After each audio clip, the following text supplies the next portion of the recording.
Speak real quick. Inga boonga. Alright, speaking you up. Sweet. Babadaboo. Right, let me put that over My there. mic closer to my face. Tasty.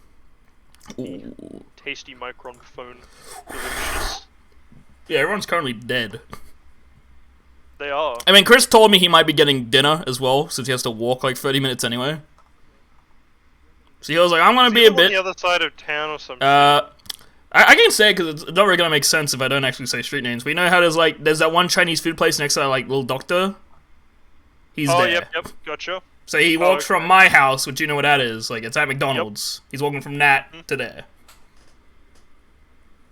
So yeah, it's like 30 minutes, maybe 20. But he said he was gonna stop and get some dinner. That's not that far. It depends how quick you walk. It also depends on how long he's eating, because I imagine he's probably sitting at McDonald's eating. So I'm assuming he's getting McDonald's. Or Subway or something. Fucking just gets Chinese from the joint next door. Probably. That's what I would do. I would. Yeah, if you live that close, Chinese, right? Chinese food is great. Yeah, I love the Chinese, dude. They say ni hao. That's really cool, dude. We would say that's really racist. Where the fuck's my really phone? Cool. I don't know where my phone is. Thank you for sharing with me. I lost my phone. Oh, okay. Here's something I want to talk about before I end up having to go and have dinner, right?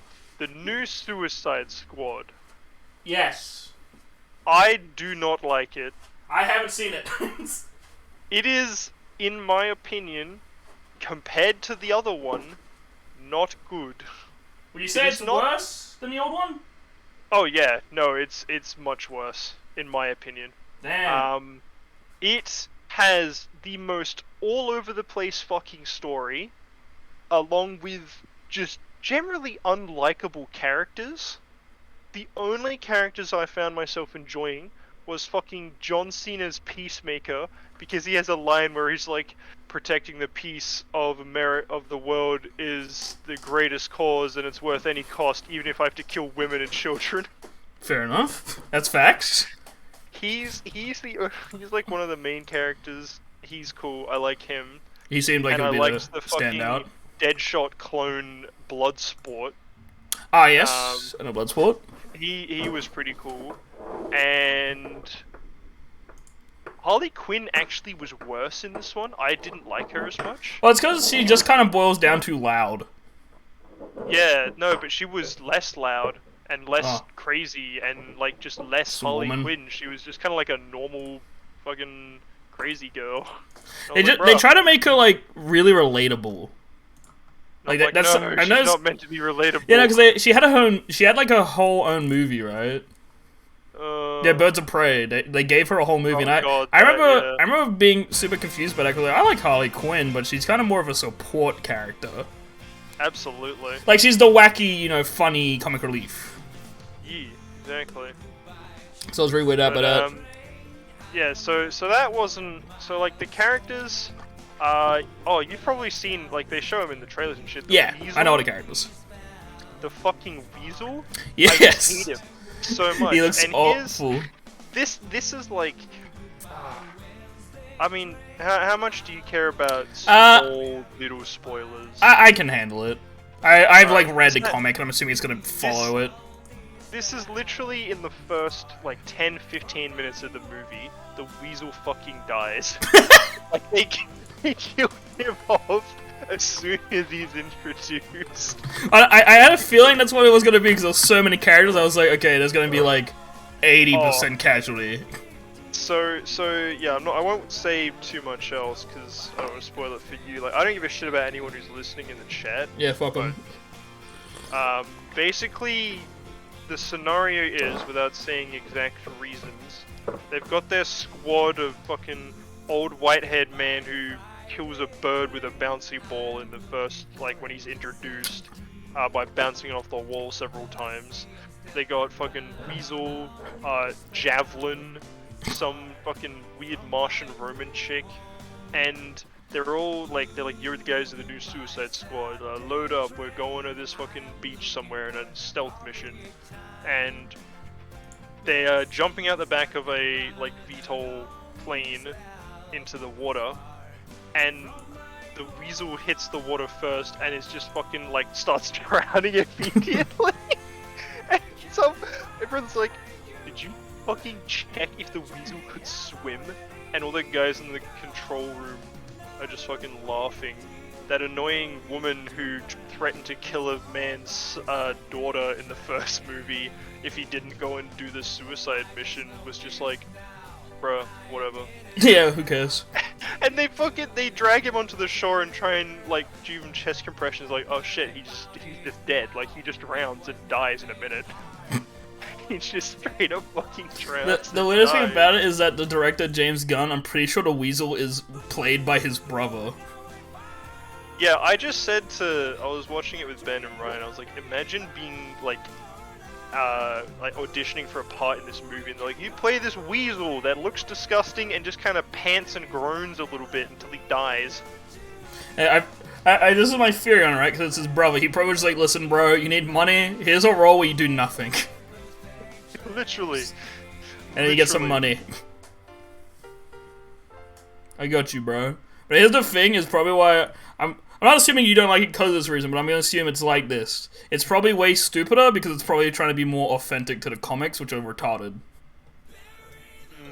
Because Suicide Squad is a dumb idea, like the comic. Yeah, no, it just comes across as fucking a bunch, like, the first Suicide Squad, they got a bunch of people who were actually somewhat competent, and they were like, alright, here's the mission, go in, do the thing. And they went in there. In this one, they were like, we're not sending in any soldiers, we're just sending in these fucking C-list losers you've never fucking heard of. Trash tier. Like, actual trash tier. Some of them don't even have actual abilities. They just, like, I'll tell you, it's better that it's not real soldiers, because I feel like the dumbest thing in the first movie is that there's, like, real soldiers with these people, which, like, Deadshot and, like, Diablo, yeah, they would be better than normal soldiers. But Harley Quinn and Boomerang survive, and all these soldiers get murked. Yeah. It's like a whole giant like 40-man squad of soldiers wiped out just the Suicide Squad survives. The best part is with that in the and this is just in a lot of movies in general. Americans always love putting American soldiers in movies, and then they kill them like they're actually stupid. Yeah, like they just run into a room and get shot instantly. And I'm like, don't you guys fucking like worship your military or some shit? Like, isn't everyone isn't majority of America just like, the military is the greatest in the world, God bless our soldiers? The thing is that, like, the joke about, like, the joke about, like, American taxes, right, like, oh, my taxes, they're usually upset because, like, they always, like, ask, like, why is my tax going to the homeless? But like the money for the homeless is only like 2% of what is taken out of their thing. They're like 90% of their money is going to the military, but they love their military so much they're not upset about that. They're upset about the 2% going to the homeless. Yeah, and then most of the homeless are veterans as well. Yeah, or like there's a lot of veterans that are homeless and depressed and shit, just can't get a job because they have so much PTSD. That, and plus it's like killing just becomes all they know what to do. Yeah. It's either PTSD or like you just can't not go, like do a normal job because you're so, you're used to just following the order. Yeah. You know, military's fucked. I mean, just be Harley Quinn, lol. Yeah, hoo-ha, funny. You love the joke man? Yeah, no, just date a funny clown. Yeah, this movie. Here's another thing, right? I have a pet peeve against this stuff. You know when movies, like, they show text on the screen by using something that was there, like, if there's fire on the screen, they'll make words out of the smoke, just for the audience's benefit? I think there's, like, 8 or 10 scenes of that in this fucking movie, and I'm like, holy shit, it was not cool the first time. Stop, please. I agree with you that I hate that too. I think it's dumb. There's only a couple times I'm cool with it. I'm fine with it in, like, Deadpool because he is aware he's in a movie. So he's seeing it. That's good. In this one, it's so fucking, like, there's one where there's a shitload of feathers blow into a big patch of words while they're walking right next to it. They don't react at all. I'm like, well, that's obviously for our benefit, and I obviously don't give a shit. And you know what's a good... Here's the best part. Hang on. All the shit that these words say is usually stuff like 10 minutes earlier or 3 hours later. Oh, yeah, that... Like, Okay, yeah, no, they that sucks. jump around by they jump in 8-minute gaps so often. Like if the team splits up, there's 2 separate things they want to show you. They'll show you 10 minutes of one thing and then go 10 minutes earlier and show you the other thing instead of switching between them like most movies do. And I'm The only time I feel like that's fine if you do a bunch of them is an intro or a credits. Yeah. Where it's your characters are walking and a plain smoke is a director's name or something. Yeah, no. This is literally all through the movie in the most random times telling me information I didn't give a shit about, and I'm like, And even then, the best way to do so, if you really need a time thing, just have it go to an actual clock or something. Yeah. No, it's something like that. Fuck that. Because it's the thing of there's an easier way to do this. Literally, a black screen that says 10 minutes later is better than this big flashy 10 minutes ago. Yeah, that then fades out and it was actually words on someone's phone or some shit. Even that would be cooler. Yeah. If it's black screen and then it it zooms out from that instead of just blowing a fuckload of feathers next to him on a beach, I'm like, bro. I think my favorite way to do stuff like that is it's mainly an intro thing because when it comes to mine is Bayonetta, but it has it'll be someone is dropping a can and then the can will be a fake brand, but then on the label will have directed by on it. Exactly, where it's a nice little subtle thing that makes more sense than fire. Yeah, like a billboard is a developer or something. Yeah, nah. Yeah, I agree with you. I hate that too because it's just you're spending so much money on the sequence of time. Yeah, holy shit, your budget of CGI must be massive to be able to afford to fuck around for 2 seconds while you show us this. Yeah, bruh. But I get you. No one else. So yeah, I don't like that it's filled with those, and I don't like that the only thing they ever tell you is shit that's not relevant. And also that you're jumping 10 minutes in the past to see something that you already saw, but in a different angle. I got a very important question. They do that 3 times in the movie as well, and I'm like, oh my god. I got a very important question because this depends on how good the movie is. Because if this isn't in the movie, it's the worst movie ever. Okay. How much Harley Quinn fan service? Because the first one had her bending over and everyone's staring. Remember when I mentioned that Harley Quinn didn't feel like Harley Quinn? Now that I think about it, I don't think there was any. Or it's probably because they got huge backlash, because it's clearly just look at Harley Quinn's ass. Yeah, which is what Harley Quinn was about, wasn't it? She was just she's dumb and she likes to kind of mess with people, so she'll do it to make someone come up so she could hit them and break their teeth. Yeah, no, I don't say that as a sexist thing, oh, Harley Quinn, woman, that's what she's good for. Woman needs so butt. Her character's designed around being a fucking psycho like that. I had the same complaint with, Mortal Kombat did this big thing where they were oh, we changed all the females' costumes because you guys are perverts, even though they were the ones that did it in the first place. Yeah. They did this big deal about changing it, but I actually argue one character is hindered by that, and that's Melina, because Melina's whole gimmick is that she has this monster face, so she uses her body to lure in prey. Oh yeah, she's the one that vomits bees and shit, isn't it? No, that's the Melina's the one with the shark teeth. Oh yeah, she's the pink one, wasn't it? Yeah, and she would always wear the skimpy outfits because she would attract idiots over and then eat them. She was a predator luring in prey, but they gave her this fully covered thing, which I get for Jade and Melina because they're supposed to be princesses. Mm-hmm. So I agree with them on that, but then the Melina was come on, you ruined the cool man eater, femme fatale vibe. Yeah. I mean, if Melina herself was hey, I want to be a princess now, but she's not. She's still a psychopath that's trying to seduce men. She's doing these sensual poses and trying to seduce people. It's it doesn't I'm not saying it doesn't work with full clothes. I'm just saying it's a bit weird because she clearly would do it. Yeah, it's not as effective. Yeah, but oh, someone just joined the call? Oh, it's Deez. Yes. Yo! So my Discord is muted, so I just heard, a microphone, a breath, and I got scared. Yeah, hey, Chris, I'm gonna spoil Suicide Squad for you. Please do. Harley Quinn, fan service. Weasel dies in 5 minutes. No! Harley Quinn has no fan service. That's the worst part. What? I didn't hear. I hate this movie. Alex doesn't like it. I don't hate it. I haven't seen it yet. I really don't like it. Is it as bad as the first one? No, it's worse. Yeah. How? I actually went back, as soon as I got home from the theater, I went back and rewatched the other one because I enjoy it more. I already have one on this behind me. So here's the thing, right? Yeah. The new one literally has the fucking practical effects of a horror movie in what is basically an action comedy. Like, there is so much visceral gore that they spent so much money on, and I'm like, if you combine this with the bad guy and just take out all the fucking quote-unquote heroes, you would have a horror movie if you fucking directed it properly. It would be so much better as a horror movie. No, but you need Harley Quinn to say funny lines. Dylan, didn't he say this one's gonna be good? That's what I heard. I haven't seen it. Yeah, no, Everyone was like, "Oh, it's amazing." So Ben and I, because Ryan enjoyed it, Ben and I were like, no, I'm not gonna watch that again. We suspect that it's probably, even though he's not, we suspect that the movie is more enjoyable for like comic book fan comics. I feel like it's probably going to. I feel like what they're going for is it's like, oh, the first Suicide Squad, we tried doing too much of our own thing, so just be the comic. Yeah. Is my guess. But like the weird thing is about the comic.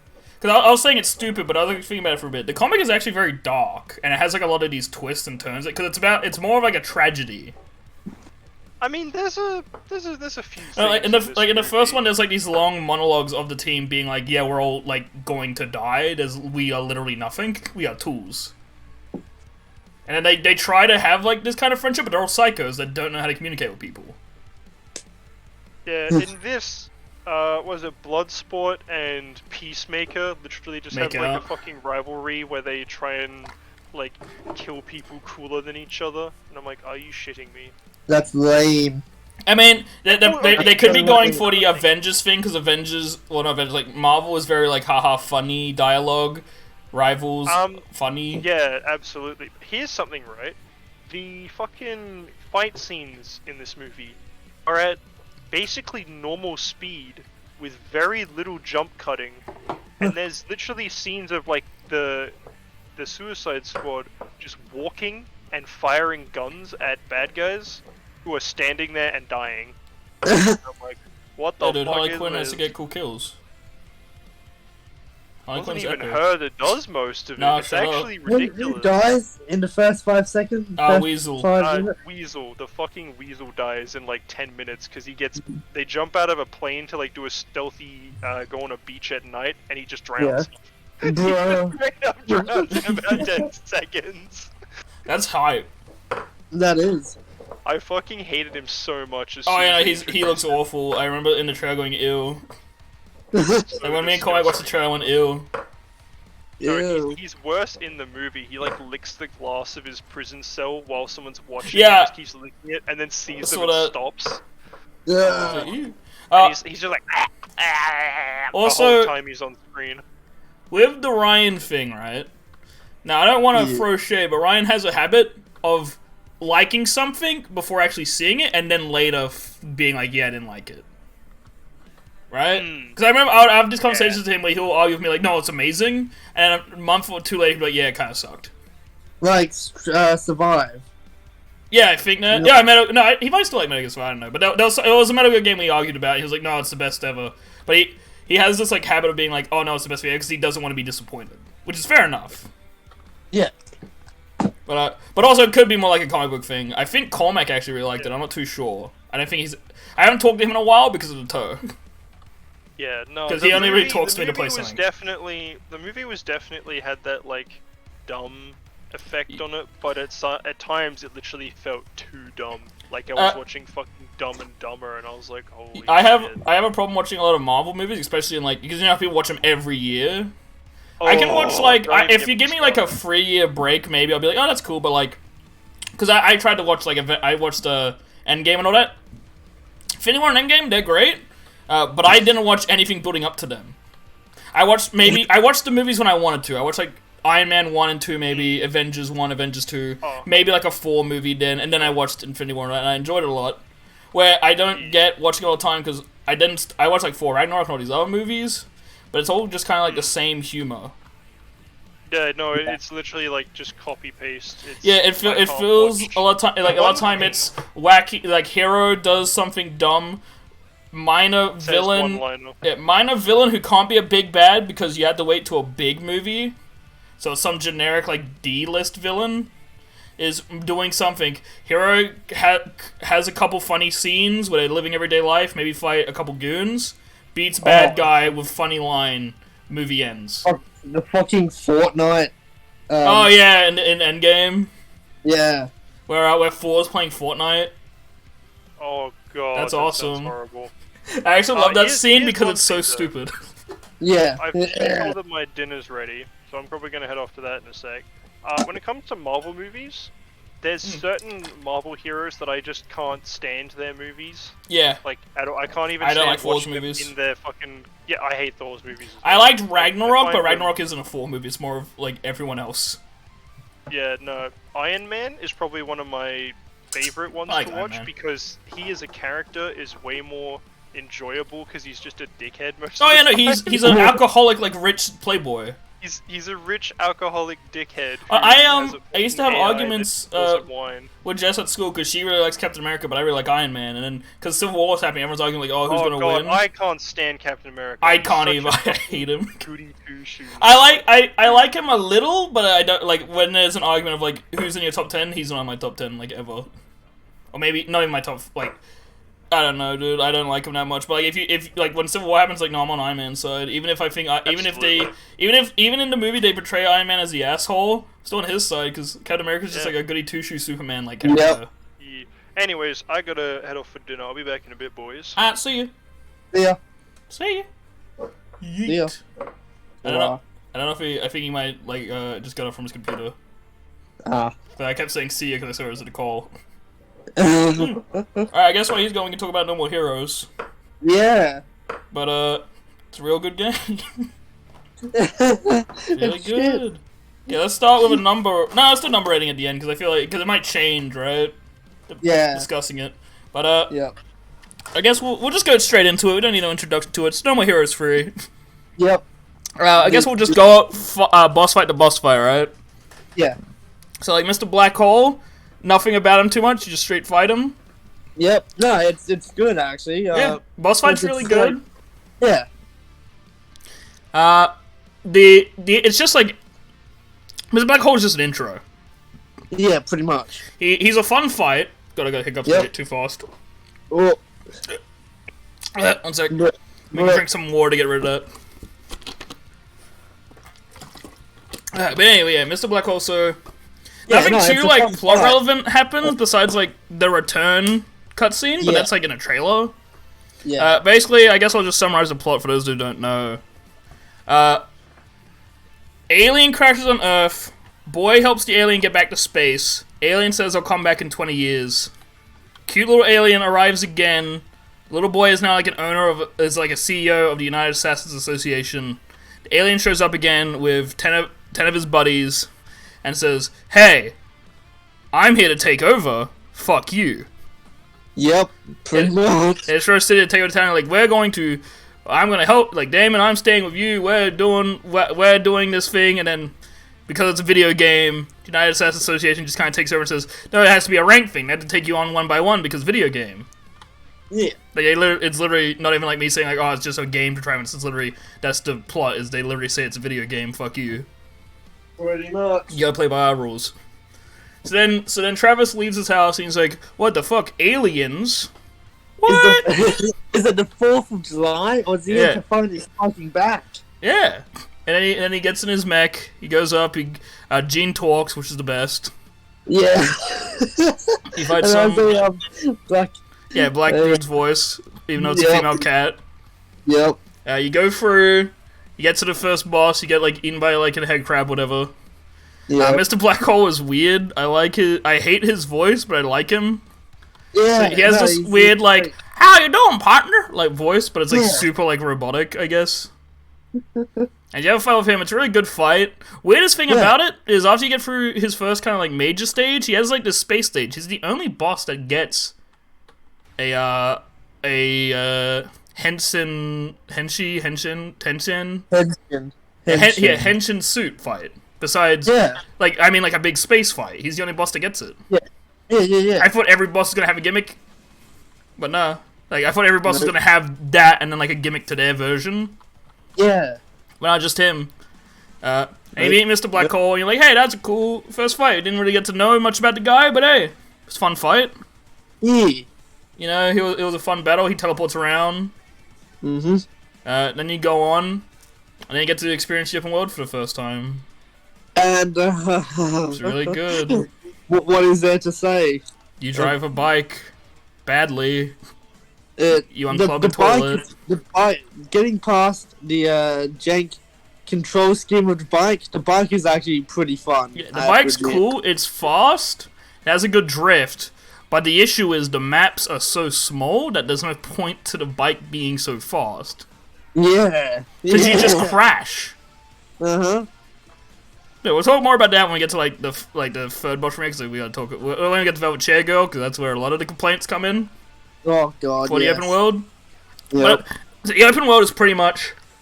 There's these big yellow circles. You need to beat 3 of the yellow circles. There's 5 yellow circles. You need to beat 3 to get these gems, and then you need to have enough money to buy a ticket to the next boss fight. Yes. The first one's pretty easy. It's like 20,000. It's the easiest one to get. We did all of them because it's like might as well. I basically played for the game twice. Well, I played for it once. Watched Chris play for it. So I have a lot more. I have a lot more info, I guess, of like the bonus stuff. But you get to those circles, continue to plot. There's also side missions, which are these green stars that is just like fight blank amount of enemies. Some have time limits, some have waves.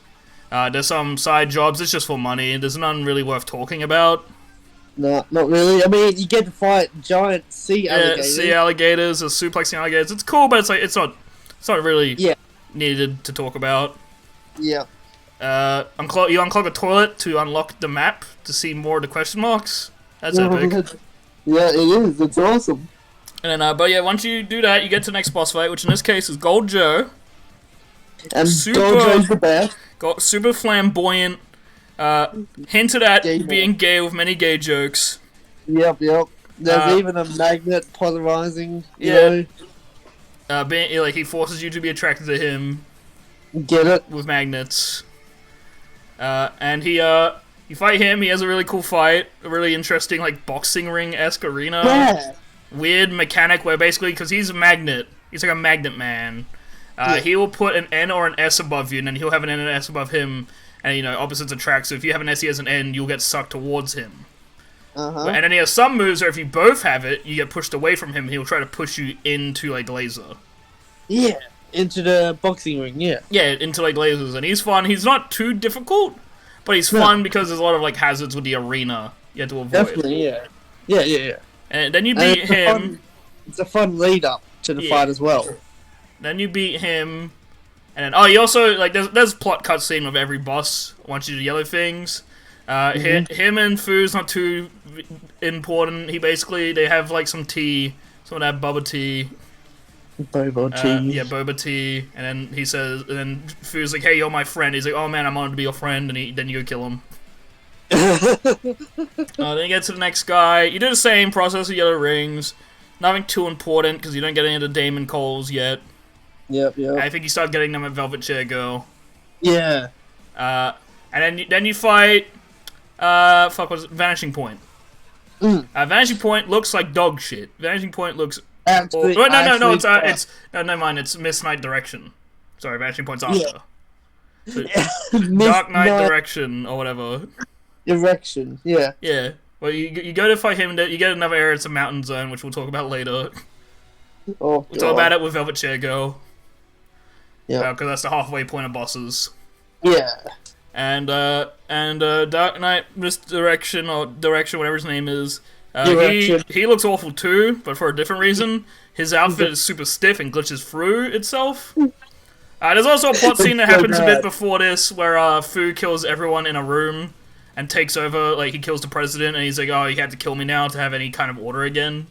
Yeah. He throws a bunch of missiles back at Russia, like nukes. Yep, and fucking destroys Moscow. Just establishes he's stronger than you. He kills Bad Man, who is the co-op character from Travis Strikes Again. Yep. He rips off Shinobu's arms, and Bad Girl is, like, basically traumatized for, like, the next 7 boss fights. Yeah, which is mainly the whole game. Yeah, pretty much. And then, but that happens ultimately in this black hole, I just forgot about it. Yeah. We're up to the third boss fight, Black Knight. And there's a scene where they're talking, he's talking about like a lighthouse, and then Fu's like, hey, we'll go visit a lighthouse together. And he teleports out, and you go to see him, and then Trevor's like, man, I can't sense him. There's something weird about this. And then Black Knight's head just flies at you. And at first, I was like, oh, does he have like this weird disembodiment power? Yeah, because he's a fucking alien, right? Yeah, and then no, it's just he was killed by someone else. But unlike No More Heroes 2, you at least get to fight someone. Thank God. So you fight a character who's literally just called Festive Dancer. Yeah, who has a really cool fight. He's a ninja. Yep. He jumps around, he teleports. You have to find him throughout the town. Yeah, he had to explore the town, and he teaches you all your super moves pretty much. Calls you Grandpa. He calls out the stupid words Travis does. He calls the sword the strawberry shortcake blade. He yells berry in his attacks like poison berry and gastroberry. Yep. I have a cool fight with him where you kind of annihilate him. It's a fucking beatdown. He doesn't stand a chance. No, he gives you the way. means to beat him. So you beat him, and then the game reflects it in a cutscene where you just constantly keep throwing him against the floor. Yep. And then you're like, okay, well that sucks. You can't kill him for some reason. Ooh. No. Travis can't bring himself to kill him. He keeps like protecting him, like subconsciously. He keeps like going out to help him without realizing it. Yep. And he pieces it out. He goes by. I wonder who he could be. Could be anyone, dude. Yeah. But he pieces out, and then they go to Vanishing Point, who is the worst designed alien. Only because of one thing, because he's fine till you get to like the lower half of him. Fucking legs. He has these weird, gross deer legs that don't match the rest of his body. And his knees are backwards, and it's gross. But he has a somewhat cool personality in the fact that he's the only alien that doesn't take shit from Fu. Yep. The scene of them talking is they're at a camp, and then Vanish Point is like, hey, Prince, you're a dickhead, no one likes you, they only tolerate you. He's like, what, really? He's like, yeah, I'm gonna be honest with you, and guess what? Keep those that are honest to you, because I will always tell you if you're a fucking idiot, they won't. And he's like, you know what? Fair point, Vanish Point. Vanishing Point. And then, throughout the game, there's also these podcasts. They don't really lead to anything. It's just like a nice little dialogue interaction between characters. But after that scene, you get a thing where it's like, oh, Kimmy Love invited you to her concert. And Travis' like, that's stupid, I don't want to go. But then he goes because he hears Vanishing Point will be there. So he goes, and then basically you see Kimmy Love and like her 8 backup dancers are dancing, and then the camera slowly zooms out and reveals one of them as Vanishing Point, and like one of the best cutscenes of him dancing seductively with all the other girls in his disgusting like deer body. So good, yeah. And he kills all of them except for Kimmy Love, goes to kill her, but she just fucking annihilates him, kills him. And then Kimmy Love is Kimmy Howe, who is the secret boss fight from No More Heroes 2. So, dude. Yo. Interrupt something? Yeah. No More Heroes. Yeah, No More Heroes. Ban and shit haven't showed up yet, so I guess we'll talk about it now. We're basically at the halfway point of it anyway. Yeah, fucking... I'm going through it quickly. I'm blitzing You don't get the boss fight with Vanishing Point. Which sucks, because I wish you could beat we him could up. see shit design in... Yeah, you could have seen him moving. Yeah. He has an awful... It's so bad. Yeah, just to elaborate for Alex, there's an alien you had to fight called Vanishing Point, and he looks like dog shit. He looks disgusting. He's really ugly. He has like neon like wireframe armor, but deer legs. What? And he doesn't have any armor on his legs. So he's like a neon glowing dude, except for his legs. It's so it's such a mismatch. But you don't actually get to fight him. He gets killed by an idol girl who is Travis's like yandere secret admirer from the second game, who you get to fight, but Travis can't kill because he's like, you're 13. I don't want to kill a 13-year-old. So she shows up again, and there's this really weird but awesome rap battle between them for no reason. Where she starts screaming about power bombs, and the best part of the rap is at the very end, where it's not even in the subtitles. He just whispers like quietly for no reason, "Yeah, bitch."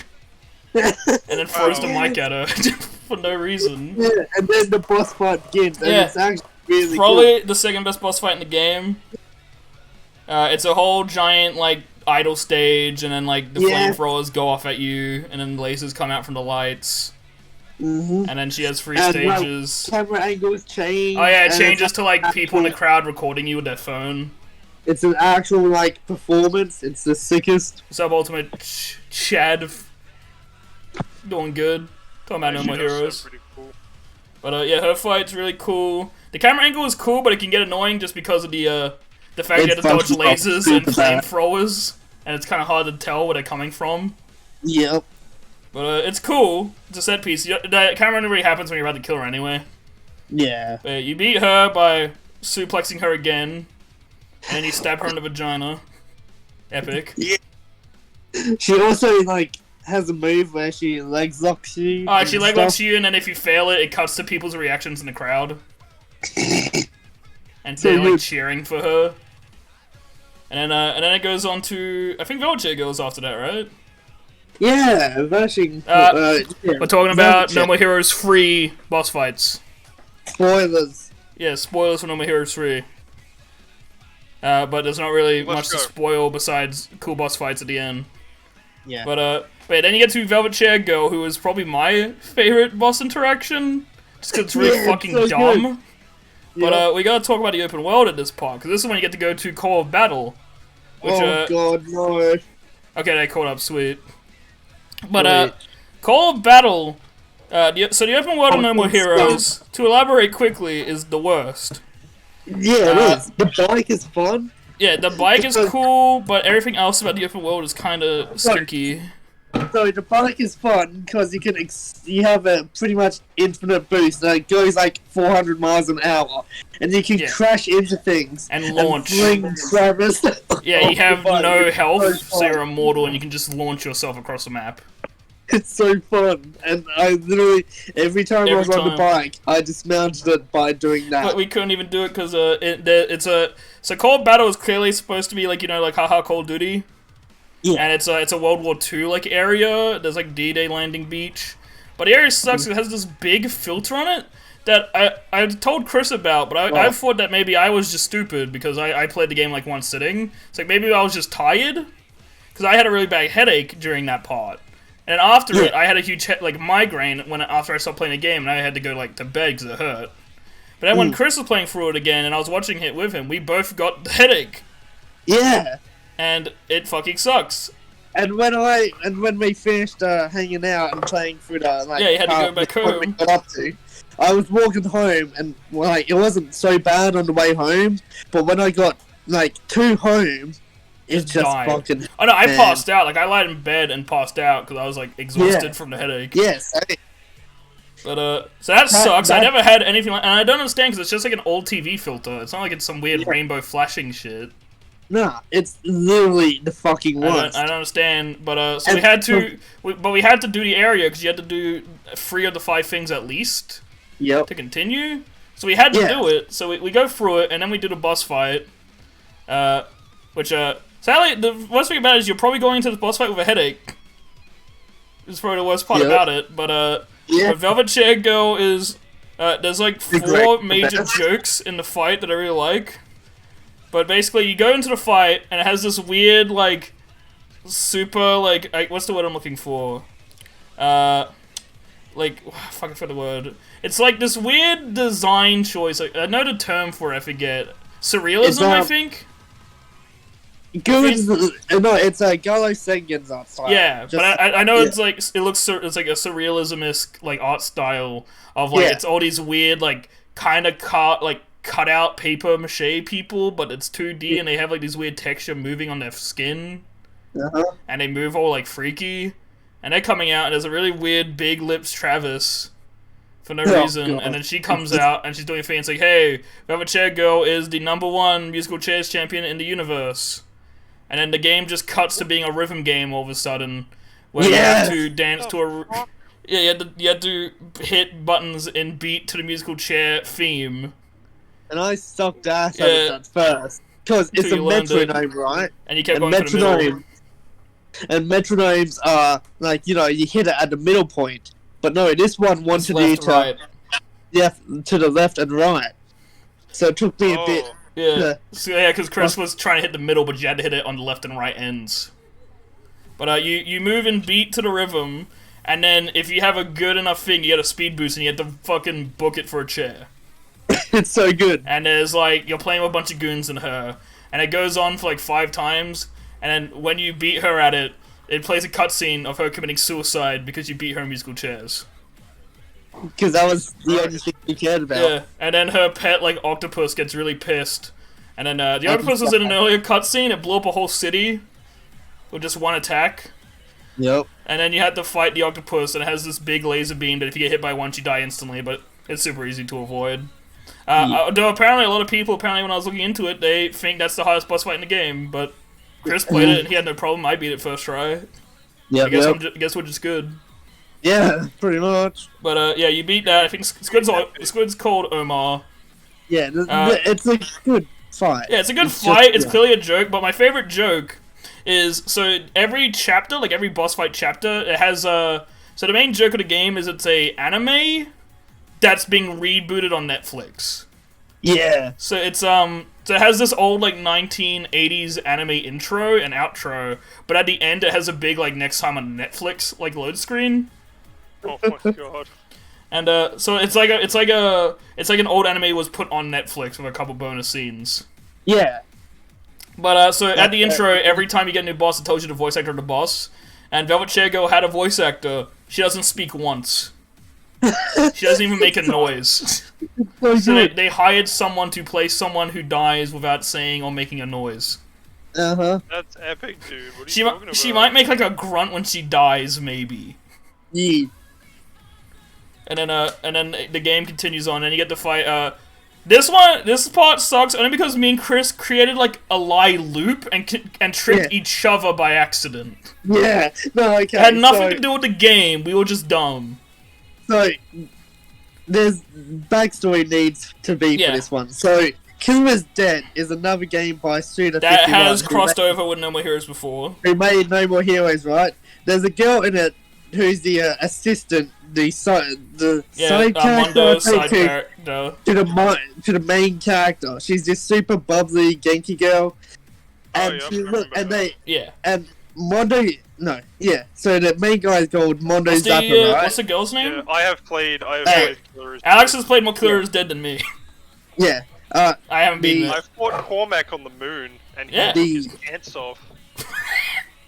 That's true. The Genki girl's name is because that's the part that fucked me over in this loop. Mika Takikawa. Yeah. Yeah. But and so Mondo is in the Trevor Strikes Again, which is like a spin-off game.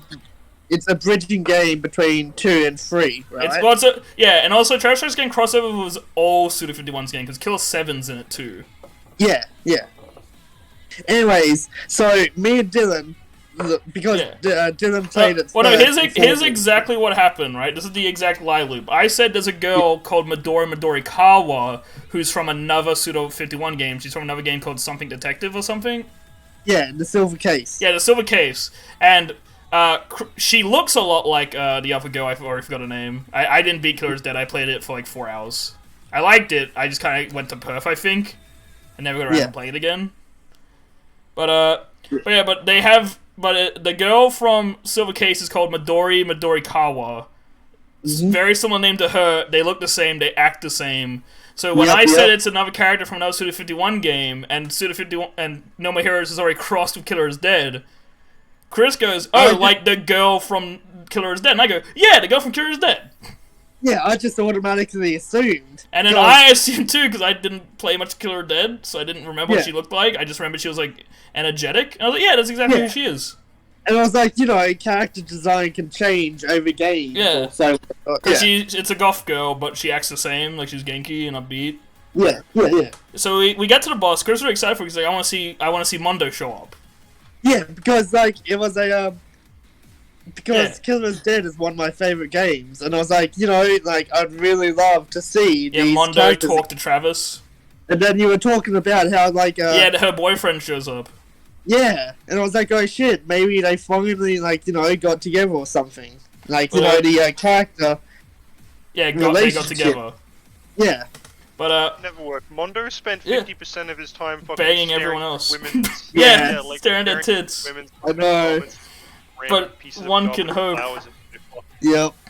But, so we get to the fight. Like, Chris is doing it. Yeah. I made beforehand, and then we're going into it, and Chris is like dissecting the scene. Yeah. Because Midori Kawa is clearly not like any other alien. She isn't like a weird, giant, like, blue tall man with 4 arms or anything like that. It's just a schoolgirl. Yeah. And she calls herself, like, the Princess of Darkness or something, and her gimmick is she's in a horror game-esque universe where you had to play in first person and explore a haunted high school. That's actually super cool. Yeah. It has combat in it because it's a fucking No More Heroes game. Of course, you're gonna slash up a bunch of dudes. Yep. So you walk around and you solve, like, this puzzle, which is just kill dudes, pretty much, and then you go to a room, and then she shows off a puzzle, which is just kill people. Yeah, pretty much. Pretty much. But she has, like, this weird, like, shape-shifting kind of, like, she has 2 hands that have mouths on them and eyes, and they talk. Like, her hands are, like, these weird things, and then Chris is like, oh, it's probably, like, one of the Killer is Dead, like, parasite things that the guys you kill have. Yeah, I was like, yeah, maybe she got infected or something, you know, on a mission. Or yeah, like something. She got one of the things from one of the dudes. Yeah. And then and I was like, oh yeah, maybe. And then we're going on, and then they talk, and then you fight her, you beat her, you cut off both her arms, you gotta kill her, and then this dude called Kamui shows up and hits it, and then the problem. This is where the problem came in, is that Kamui was also in Travis Strikes Again, because he's the protagonist of another Suda51 game. And he's dating Midori Kawa. But because Chris told me Mondo was in it, and I have never heard of this kid before, and Chris never heard of him either, we just both assume, because they say it's like, oh yeah, they're from Travis Strikes Again, we both assume it was going to be Mondo. Yes. Because the 2 girls are so similar, their names are so similar, they look similar, they act the same. Yep. Which I've come down to, they might just be sisters, or something. Yeah. Anyways, so when this kid shows up and like, I remember you were dead silent, and I was confused. You went, "I'm so disappointed." Yeah. And you're like, Dylan, that's not Mondo. I was like, no, because the kid shows up and stops you from cutting up, destroying the arms. Yeah, killing her. I look at the screen, and then I suddenly turned to Dylan and I said, that's not Mondo. Yeah, what the fuck do you mean, Dylan? I was like, what do you mean? And I thought, because I never beat Killer's Dead. I played like 4 hours, maybe. I beat like the first 5 missions, maybe. Yeah. And it's been forever. I just remember the Area 51, like, alien boss. Yeah. But, and then I was like, is he not, like, you know, a sidekick or something? Because I thought maybe he was a side character in Killer is Dead, and he dated her. No. Because you have the Mondo, the main boy, he's fucking sick. Yeah, we wanted to show up, because I like Mondo too, and then I was like, oh, well, no, it's just this guy, and Chris was like, this sucks, and we googled who it was, because he has this big scene afterwards where he's like, and I'm real, and he even says later, like, oh yeah, I'm a protagonist from another game, and we didn't know who the fuck he was. Like, we know Killer 7, Killer is Dead, and No More Heroes. Yeah, so we're like, who the fuck's this guy? So we find out there's a hidden Suda game that I don't know about, called Silver Case, which I probably won't play, because the main character seems kind of lame. Yeah. But, we find out that that her and him are from that, and then, I remember Chris was disappointed, because like, man, I wanted, like, a Killer is Dead, like, Easter egg in this, where they dropped that, like, oh yeah, Mondo's still around, and then he's gonna do something big. Like, he's like, oh, I had to go, Travis. I had to go do something. Yeah. But, no, nothing on that. No. And then Dylan apologized, like, 5 times for I was like, damn, I'm sorry. No, because I just didn't do the research. Because I knew nothing. I didn't know the girl's name. Yeah. Yeah, no, fair enough. Yeah, but I was just confused. But, yeah, so that was probably the most point. And then we ended the first session, because that was, each boss fight's about an hour, so it was about 8 at night at that point. Yeah, pretty much. So we were like, yeah, no, Chris, you gotta go home. And then we finished the rest today. So where did we start? We started with Sniping Lee. Yes. Sniping Lee. Hey, sorry, Sniping Lee. Is that Ben? Yeah. That is a Ben. He. But, he. We're just quickly reviewing No More Heroes, and then we'll get into Road 96. Because we have 4 more bosses to talk about, right? Yeah, pretty much. Yeah, we got 4 more bosses, so we're over halfway. Like, Sniping Lee. Yeah, cool design. Yeah. I really like Sniping Lee. But we have to go back to this shit zone. Oh yeah, you have to go back to the zone that actually gives you migraines. Yep. To fight him. Luckily there's no filter in his actual fight. But yeah, no, and the zone looks like 10 times better. Yeah, way better without the shitty filter. But it's so weird. There might be an area that like physically is like broken without the filter, like it might like be glitched. Yeah. I don't know how game design works. Clearly Studio doesn't know either. But then you go to Sniping Lee and he's just screaming about getting headshots and he has like this triple scoped sniper. And he have a fucking red dot, a marker. Yeah, a red dot on your head, and Travis is talking, like, counting down to his death. And a big explosion happens, and then a character called Champ shows up, who is treated like he's a returning character, but even Travis says, "Who the fuck are you?" Yeah. And I don't know who he is, and I played every No More Heroes game except for Travis Strikes Again. Sniping Lee fucking dies. Yeah, he just fucking dies, his head. I thought he died in a gun mishap. At first, because his gun just explodes in his face, so I thought he just loaded it wrong and he died from a gun mishap. Which wouldn't surprise me in No More Heroes. No. But then this dude shows up and like, who are you? And he's like, I'm a hero, and then you just kind of hang out, and then your wife shows up and goes, man, this sucks. No boss fight? That's lame. No boss fight. And she literally says, no boss fight? This shit sucks. Yep. And she says, oh, I guess he'll do. And then she hits a big button. And then the best returning villain of any game shows up. Destroy Man. Yeah! So, to elaborate quickly, in No More Heroes 1... so No More Heroes 1 Plus is just like you had to kill the 10 assassins to become the number 1 assassin. And one of the assassins, I think number 5, is called Destroy Man, and he's a superhero. And you meet him in a movie studio, and he's talking about like, oh yeah, I'm a hero, and he offers you his hand, and he says, hey, shake my hand. Because, you know, I'm an honorable fighter, you know, for a good duel. So you go, okay. So you shake his hands, and then he, like, gets this big grin on his face and yells, destroy Spark, and he shoots a big laser out of his dick and hits you in the dick with it. What the fuck? And then you fall... My poor dick. Yeah, and then you fall over and he starts running around the room like, ah, you fucking idiot! He's basically Patches. Oh, no. And he runs around going, you fucking idiot, and then you cut him in half. And then in No More Heroes 2, there's a sequence where you play as Shinobu, who's like your sidekick. And then she's killing 2 targets for Travis, because I think Travis is currently in the hospital. So she meets Destroy Man 2, because Destroy Man got cut in half. He's 2 different cyborgs of the 2 different halves of himself. That's cursed. Yeah, and he walks up, and then 2 different cyborgs with 2 different personalities. One's the nice, honorable one, and then one is like constantly saying like, "Look at this bitch." Just like screaming, and they're both trying to get you to shake their hands. With my dick laser. Yeah, but they're both trying to shake her hands, but she doesn't know which one to shake. And then they're just like, no, shake it though. Shinobi doesn't get shot in the dick because she's a cool black samurai woman, so she doesn't fall for it because she's cool, I guess. So she gets shot in the vagina. I wish. No, she just like cuts his hand off and goes, this is stupid. And he's like, no, my hand. And then so he gets like actually like explode, like atomized, I guess. And then No More Heroes 3 shows up, and then just this fully robot Destroy Man walks out. He does the handshake again. And he's like, come on, dude. 3rd time's the charm, dude. Come on. I've better this time. I've learned. Yeah. 3rd time's the charm. Like, dude, I've died twice, dude. Come on. And then Travis like, okay, I'm gonna do it. And he does it again. He's like, you fucking idiot! What the fuck is wrong with you? And he falls to the ground laughing at you, and then Travis just kills him in the cutscene and goes, this sucks. Yeah. And then 3 pod show up, and then 3 Destroymen come out, and then you had to fight waves of Destroymen, because he's just a normal enemy now. They just made him a generic enemy for you to fight. And it's the best. And then after you kill, like, I think it's like 20 of them, the dude blows up a big hole in the ground, and he had to go into the Destroy Man factory. He had to fight. Oh my fucking word. He had to fight Big Destroy Man. Yeah, the real one. Yeah, you gotta fight Destroy Man True Face, and it's a 1v1, and you kill him, and then there's this big, like, dialogue dump, which is like, yeah, Destroy Man had nothing to do with the plot, but he had a factory where he was making versions of himself and selling them to the military, so he could kill all political leaders and take over the world. What the fuck? You just happened to accidentally stop him because your wife was bored. So you just happened to stop him, I guess. And it had nothing to do with the plot, fuck you. Yep. That's so stupid. I love it. I love No More Heroes. And then you go on, and then you get to fight probably the actual, like, coolest alien. Yes. Sonic Juice. Who Chris literally looked at me and said, like, Dylan, you have lied to me multiple times, do I actually get to fight Sonic Juice? Because, like, 5 of the 10 aliens have been fake-outs. And I'm like, yes, you totally get to fight Sonic Juice. He sounds stupid and looks stupid, but you get to fight him.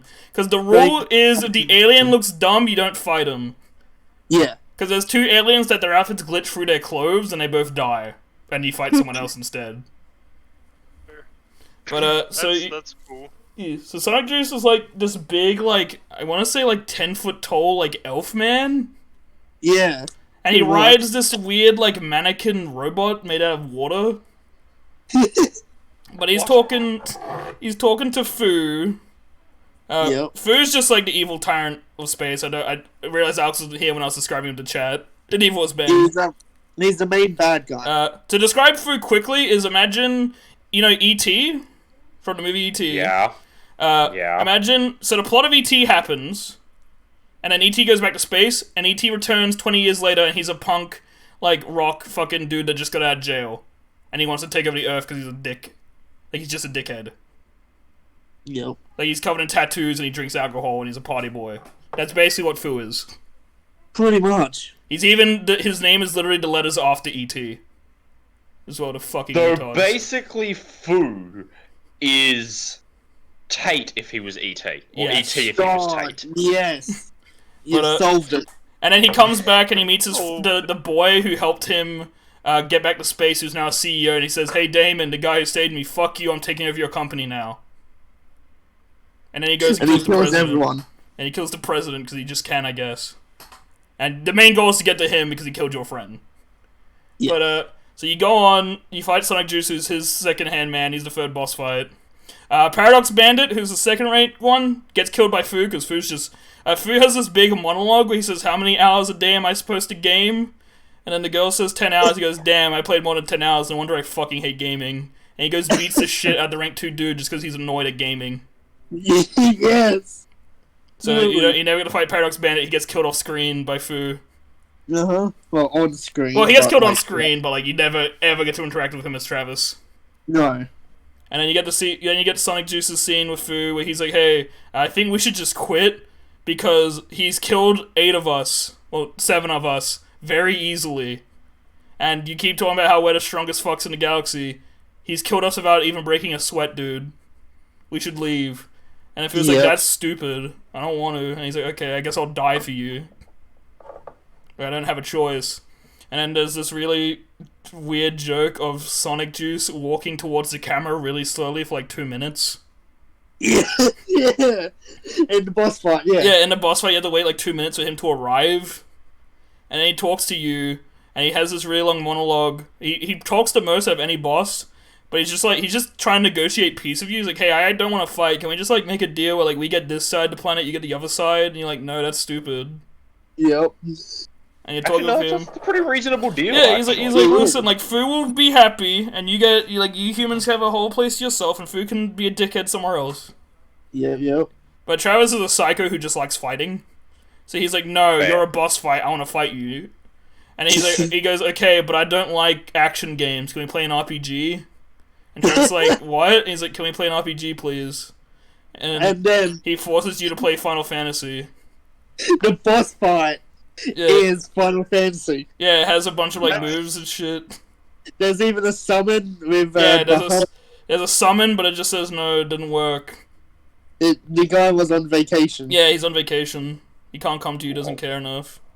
But it becomes an RPG, and then they have like this really long dialogue that I still don't understand what they're saying because it's censored. Because they mention a lot of things. They talk about Gundam, and they talk about Terraformers, and like all these movies, but they're always censored in the subtitles. Yeah. But this one was just... Yeah, but like they say something like, all the characters in these RPGs look like, and they would bleep it. So I thought they were saying shit, but then they say shit after it, so I don't know what they were saying. Chris thinks maybe they were saying boring. Like, all these characters are boring. I'm guessing because it's clearly Final Fantasy that they're talking about. So maybe Square Enix would have just kicked their shit in. How dare you call Sephiroth boring? It's just weird that that's the only part they censor heavily. Yeah. And you fight him, and then I told Chris, because I spent 30 minutes on it, all you're supposed to do is aim for your fucking command box and destroy that. And so I do it. Yeah.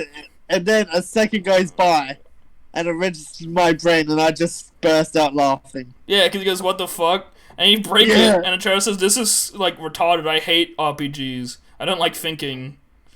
And so I'm just like, "Okay, I guess we'll play your way then, you fucking brat." Like, okay, we had to play how you want to play, and then you get an actually really sick fight with him. Probably, it's a really good one. I like Sonic Juice's fight a lot. Yeah, no, it is. It's great, and he actually does the moves from the RPG. Oh yeah, he does all the RPG moves, and he yells it out like he's still playing an RPG.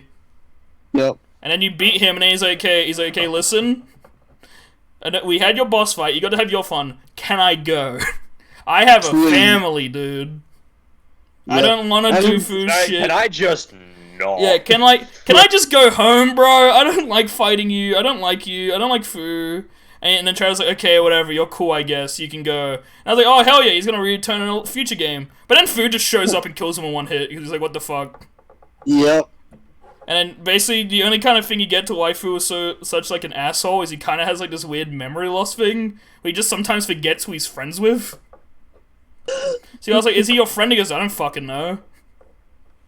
I just killed him, lol." Yeah. And you're like, "Okay, let's just fight now then. Let's just end it now." And then the UAA like secretary shows up, who's your wife, and says, "No, if you kill him, you won't have video game. Because you still have to, because he's still rank 1, so if you beat him, it won't be video game." And Fu goes, "Okay, I have to follow video game rule, bye." Jesus Christ. Yeah, that and then, sounds dumb as fuck. Well, they always talk about game stuff. In fucking Normal Heroes, Travis Strikes Again, they make fun of you if you play on any difficulty that's lower than normal. Like, if you don't want easy or very easy, they say, like, "Wow, you're not a true gamer." Okay. Yep. Oh my fucking lord. The game constantly tells you not to play more than 10 hours because you'll die of a horrible fucking, like, illness. Of Ligma. Yeah, of gamer or something, I don't know. But then you go off, and then, because there's no rank 2, it's basically an anime filler episode. You get an email from your, like, brother who says, "Hey, Travis, I'm gonna kill you, bye." And Travis like, "I gotta wait for it." I guess I should elaborate on that quickly. So Damon, Fu's friend, the kid that helped him escape, who's now a CEO, he's talking to some dude on a bridge throughout the game in some cutscenes. And he's like, "Hey, I want you to kill this dude." And you're not too sure if he's talking about Fu or Travis. Yeah. And then he's going on about like, "Oh, I need you to kill this dude for me." Last week at the clinic, at the surgery. And mute your mic. We're on stream. Yeah. Apparently they're I'll just mute him. Oh, hang on. I'll get him. I think I just muted him for me personally. Oh god. Yeah, no, hang on. Let me mute him. There. He's gone. Yeah. Tell him to message when he's good. Fucking hell. But yeah, I'll keep an eye on Discord. But well, he should just be able to unmute himself. Oh yeah, he can. I think he has the ability to. I think everyone does actually. Oh no, he doesn't actually. Oh, bro. Well, him and Chris do not. Chris, you suck. But, lovely. But yeah, but basically your brother messages you and he's like, "Hey, I'm gonna fight you, whatever. Like, I'm coming to kick your ass." But yeah, Damon's talking to some dude on a bridge, and basically the dude's like, "Oh, I don't murder people. I just make it look like I just make them die." He's like, "It's not the same thing, idiot." And basically there's a back and forth, and it slowly like shows you who it is, and it's like, "Oh, it's Travis's brother who he's talking to." But then you get this weird scene of Travis's brother's like, "Fine, I'll get it done," and then he walks into oncoming traffic and dies. And then it like shows you his corpse being hit multiple times by different cars. Yep. And you're like, okay. And then basically you have a duel with your brother who just comes back, because I guess he's just immortal now. Yep. It must be a thing that happens in Travis Strikes Again, because I don't... Because he used to be Irish, and now he's American. Yeah. And what is the concept of death in No More Heroes? No More Heroes? Because, like... There is no death. Yeah. Well, I mean, Destroy Man came back after being atomized. Bishop came back after having his head cut off. Travis doesn't matter. No, we'll get to that, man. Everyone is immortal all the time. But basically, so your brother shows up, and he's like, because No More Heroes is mainly a Devil May Cry kind of spoof. It's like the scary movie of action games. Yeah. So Henry's supposed to be Virgil, and so in Travis Strikes Again, I know this happens in Travis Strikes Again just because it tells you in the game's like codex thing that that your brother joins this weird like guild and gets mind control and becomes an Emerald Knight, which is basically Virgil's Neo Angelo thing. And he goes through this transformation, and now he's no longer. So what Virgil's transformation is like, oh, I want power, I don't want to be weak. Henry's transformation is, I believe in God now. I'm a good Christian boy. I follow the words of the Bible, and I'm gonna kill you because you're a sinner. And he calls his sword like a holy crucifix or something. Yep. And he's just a but I'm just confused to why he isn't Irish anymore. Because my favorite scene of him... Why would he be Irish? He was Irish in the first 2 games. And now he's just yeah, now he's American. But my favorite line of his... Why would he still be Irish? But my favorite line of his is the fucking No More Heroes 2 where you're doing the final boss, who's like one of the worst boss fights in gaming, and he literally leaves and you go, where are you going? Help me fight. He goes, this is fucking awful. I don't want to be associated with this bullshit game. This sucks. And he just leaves the room and forces you to do the bad boss fight. But, you have a boss fight with him, which is okay. I don't think it's the best, but it's fine. But you go on, so you beat him, and then there's this... Well, no, you beat him, and you kick you just go to town on him, beating his skull in. Yeah. And then it just... Your wife comes out, and then puts the trash out and says, hey, you did a good job, I'm going back to my separate room. We live in the same apartment building, but I'm in the same apartment, because I'm a bitch. And she goes in her room, and then you just see your brother in her room from the window staring at you, even though his corpse is in front of you. Yeah. Because you beat him to death, with the blunt end of your sword, and he just is mush on the ground. He's just staring at you from the window, and Travis goes, whatever. I don't care enough to investigate. So you go take a shit, which is how you save the game, and then Travis does this big thing of like, oh man, the game bugged out. I'm taking a shit and I can't move because it's a save screen. And then your brother busts in while you're taking a shit, so you're basically stuck in a save screen and kills Travis while he's saving, so that he can't defend himself. Yep. What the fuck is this game? Power. It's great. Crystal meth, the game.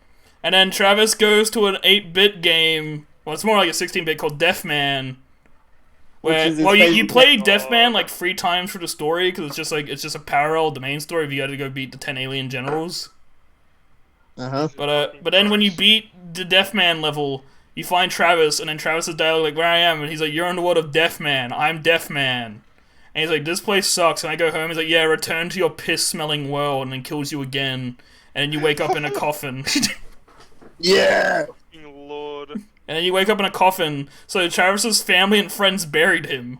And I guess Fu just won at that point, right? He was like, okay, I guess Travis died, I win.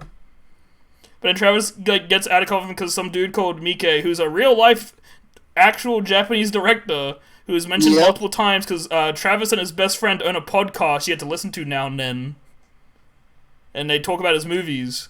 And Mike shows up in the game, and it's clearly the actual guy because he's awful at acting.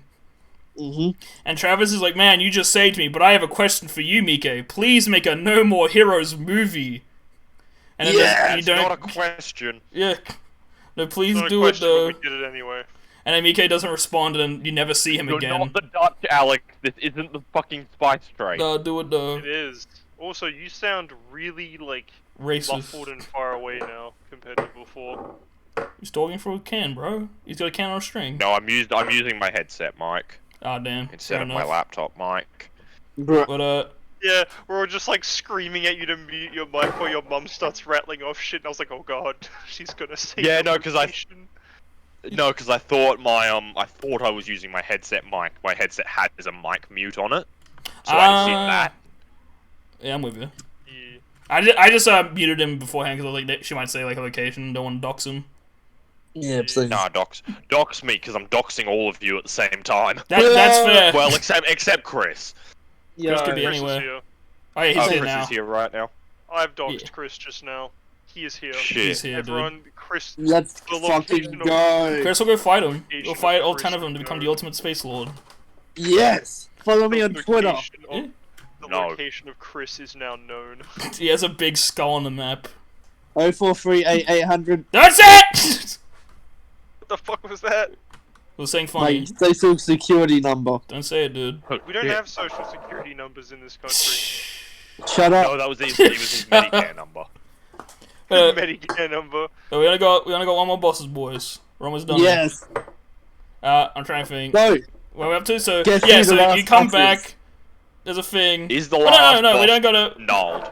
Oh, yeah. Wait, no, wait a we're second. not the last boss yet, technically. It's part of the same fight. Yeah. You just skipped Fu, man. But, Yeah, I'm trying to think, guess is there who- anything else involving Henry we gotta talk about? No, I think you literally just come back to life, and then there's this stupid, like, Rocky montage of you running with your friends. Yeah. And then it goes... Yeah, and then it goes to, okay, next fight, and then basically you just do what you did before, and then you go to Damon Tower, climb to the top of it, and Fu's sitting there, and Fu's like, this, like, hey, I'm vibing here, all my friends are dead, thanks, you killed all of them, like, you killed 2 of your friends. He's like, no, shut up, you did. And you have a fight with him. His fight's really cool. He has this weird gimmick where he gets eyeballs over his body, and you can't hit him while his eyes are open. You have to wait for him to blink to hit him. Yeah, it's actually super cool. Yeah, it's a really weird boss fight, but I like it a lot. And he has like these things where he will like try not to blink, and he'll start straining his eyes. Yeah. Where he'll have to like close his eyes more, and then you go to him, and then basically he waits for you to make a mistake, and then you wait for him to make a mistake. It's an actual like counter system. And then so you fight that. That's the best part of it. And then his second stage is a little more meh. It's fun, but it's eh. Yeah. He becomes like this weird giant like blanket, I guess. And he like it's like this weird like white like circle, and then he like engulfs you in a dome of himself. And he has like multiple. It's like an eel, I guess. No, he has like a snake head that comes into it later, but it's like a dome filled with eyeballs, and he can like punch a fist through his eyes to hit you in the dome. Yep. And what the fuck does that even mean? I don't know. It makes sense when you look at it, because it's not really eyeballs. It's alien bullshit. He has control space. I see. But like that part, it's just really long. It's not hard, it's just long because it's supposed to be like the cinematic, like all your friends come in and help you. Yeah. And then you beat him, you break his, like, you clothesline him, and then you suplex him a bunch. And all your friends go in and beat him up, and then he gets his head cut off, and he returns to a little baby alien, where he can only speak in, like, little words. 20 years ago. Yeah, and then he runs to his spaceship and tries to peace out. And then Damon, the little boy that helped him age goes now all grown up, is like, goodbye, Fu. And it turns out the thing he got was to kill Fu. So then he gets like this weird like gross purple head and then kills Fu. And then with a fucking bomb. Yeah, he just bombs Fu's spaceship, doesn't even like shoot him or anything, just puts a fucking bomb in it like a terrorist. And Travis is like, hey, you were friends with an alien? And then it's like, yeah, but he was a pawn. I'm the real villain. And Travis is like, why are you the villain? He goes, remember that one time you punched that one random side character at No More Heroes 1? That was me. I'm pissed. Yeah. That one cutscene where you pushed the kid over, that was me, and I want revenge. And Travis like, this is stupid. Because that basically is what happens in No More Heroes 2. You meet this dude, and he's like, hey, you killed my 2 brothers. And Travis goes, I don't know who those are. He's like, no, but you did though, and I'm gonna kill you. So then you're fighting him, and then he has this. His tower becomes a giant like mech. A giant robot. Well, it's a Gundam. It's super anime. And then Travis and his cat, who can also talk, forgot to mention that, they're falling, and then Travis says, what am I supposed to do? My mech is destroyed. And then basically he gets a call from his like little like robot girl that's on his wrist like watch thing, and she's like, there's something opening up for another reality. And it's like, it could be a monster, and it's like, no, trust it could be something good. And then a mech suit flies in, and then Travis goes, is that the mech suit from the hit game Daemon X Machina for the Nintendo Switch coming into No More Heroes 3? Jesus Christ. And I hate how meta this is. Yeah, and then it flies in, and then it's like, wow, look, it's the colors of No More Heroes too. And he gets into it. Because Daemon X Machina flopped. No one remembers that game. I was about to say, I looked at it when it was like pre-release. I was like, oh, that looks kind of... Yeah, it looked neat, but no one played it. No, it was. It was super cool. And but no one played it. Yep. And then everyone was like, Mech Warrior 5 Mercenaries, But he gets the suit because it's made by...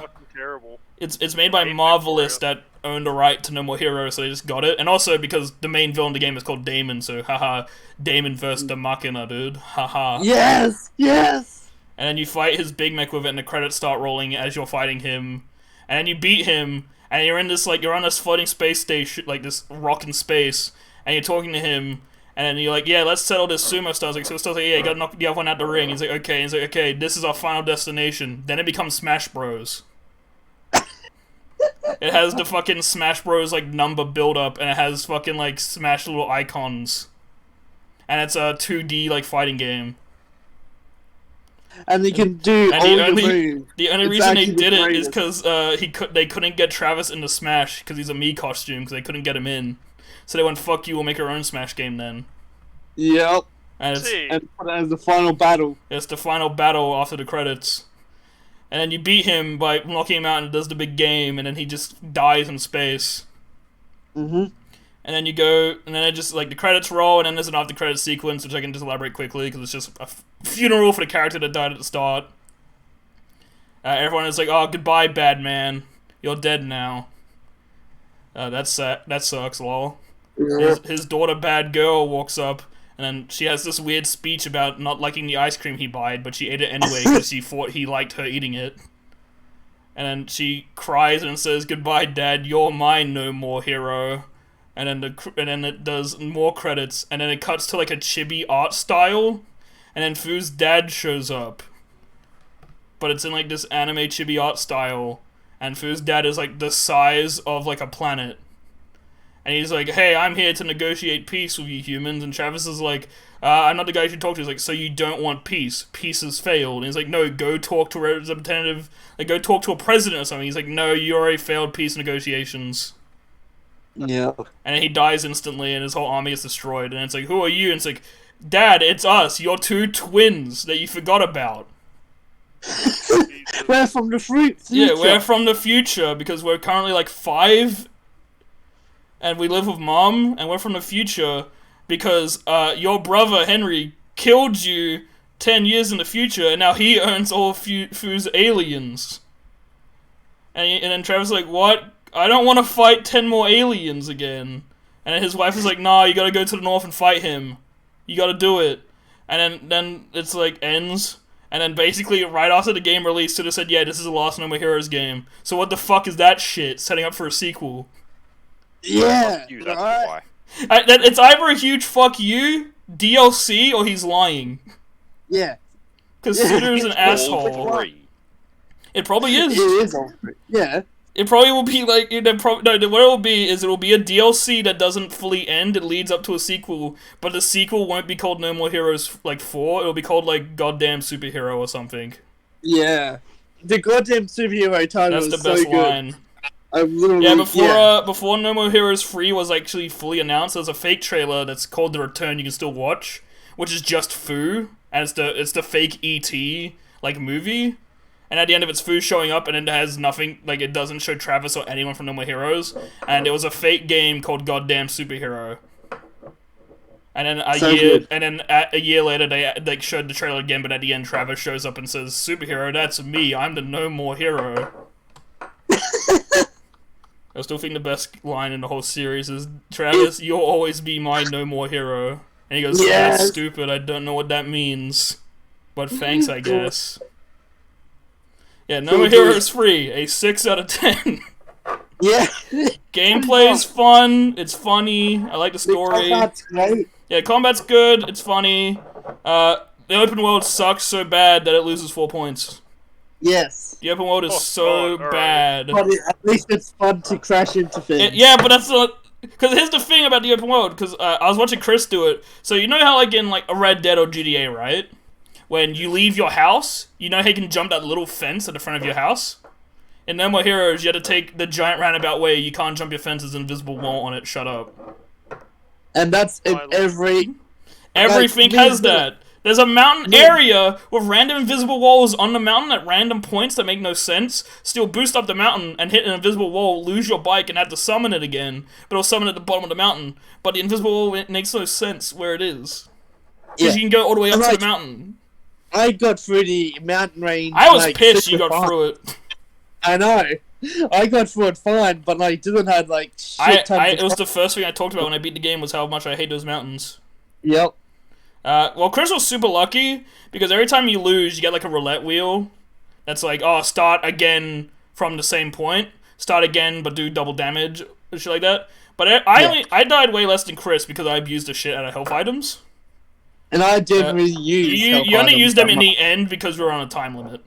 Yeah. We had to beat it before tonight. Yeah, because Chris came at my house at 2, and I was like, you need to beat it before 6. Yep, and it's surprising, like, we finished it at 6:15. We finished it at, 6:15. Literally when I messaged you, Alex, is when we beat it. Yeah, 15 minutes before. The stream.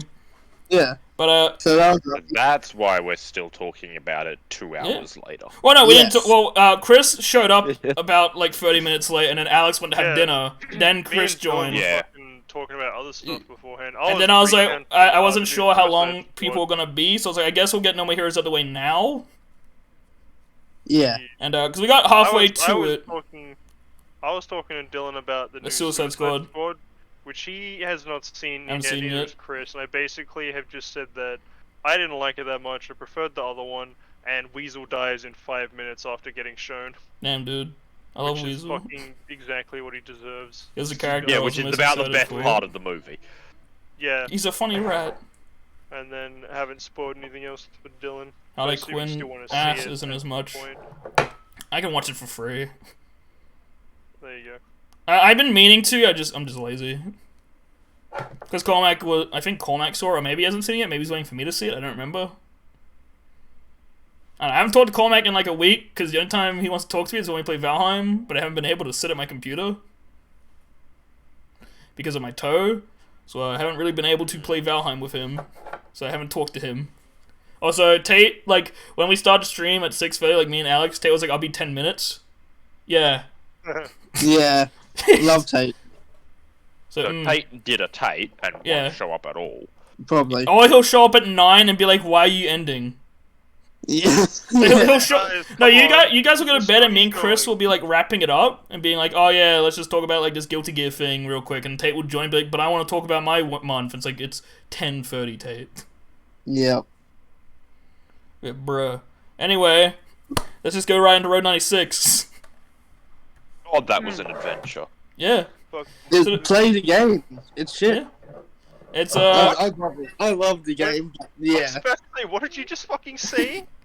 Get off the stream. Play the game. You are. I liked. Here's the thing. Oh, hi, Arcel. Yo. Here's the thing. Yo, is that an Arcel? Yeah, dude. Here's the thing. I really liked the first run, but the second run I was more brain dead. Yeah. Understandable. Who's here tonight? Me, Chris, Alex, Ben. Hi, Arcel. You're banned from watching our streams. You not Australian. I'm pretty sure it might have been a day or two ago, but I'm pretty sure it's now like a 1-year anniversary for Arcel being subscribed to me. Yo. Didn't he say that, Chris, in the Guilty Gear stream? Yeah. He said something like September 5th or something? Uh-huh. Something like that. He said he was going off to uni? Yeah, that's right. He was going off to, back to... Yeah, yesterday. Out of the 5th. Australia. He's going. He's leaving Australia. Yeah. Which is why he's no longer permitted to watch the streams. Yeah, no, his stream access card has been revoked. Hell yeah, dude. That's false. That's false. Arcel is always welcome. Alright, can I quickly talk about this ad I saw? Because I think this might be the worst ad I've ever seen. I already told him in my Discord that he's not allowed to watch him anymore. Pain. Bro, that's mean. I want to talk about this ad I saw because it was the worst ad I think I've ever seen ever. And I say that almost every month now. Was it the Merge Gardens one where the granny gets arrested and it says he is still alive on her phone? Oh god, no, that one's good. No, there's an ad for you showing us that. You know Bosch. I don't actually know what Bosch is because I wasn't looking at the Bosch screen. is the gas distribution. Yeah, they did a thing where it's supply company. They did a thing where it's like turn on your heater like a Bosch. Oh. And it was them saying like a Bosch to many things. I was like, this sucks. I'm actually going to throw up. I was thinking of Bosch that makes power tools, which is way better. Maybe it's that. It's something called Bosch. It was like B-O-S-C-H or something. B-O-S-C-H? Yeah. Yeah, that's Bosch, the gas company. So they do like welding gases, LPG. Yeah, it was like fictional like pipes or something like a Bosch, and I was like, this sucks. Because I just kept thinking of that Burger King dude where it's like Dememer. This burger like boss or something. I forget what it is. And the guy looks like Cormac. Like a boss. Like a boss. And he looks exactly like Cormac in that video. Shut the fuck up. Anyway, we're in Yeah, I 96. was right, it is the gas company. Okay, how's the Bosch spelt that's the power tool, guys? I don't know, man. I'm gay. Wait, hang on, I might be reading this wrong. It's probably both. Maybe. I don't know. All I know was an thinking of a ad where they different said like a company. Bosch, and I didn't like it. It scared me. I cried. Maybe I'm thinking of a different company. Yeah, I was gonna say I've never heard of a gas distributor No, I'm called thinking of Bosch. Bock. B-O-C. A Bock. You fool. Yeah, I was gonna say Bosch is a power tool company. So yeah, it must have been like drill your walls like a Bosch or something. Yeah. Eat spicy goodness like a boss. God. That guy literally looks like Yes, Cormac no, in that ad. It scares me. He does. It's like Cormac before he hit the gym.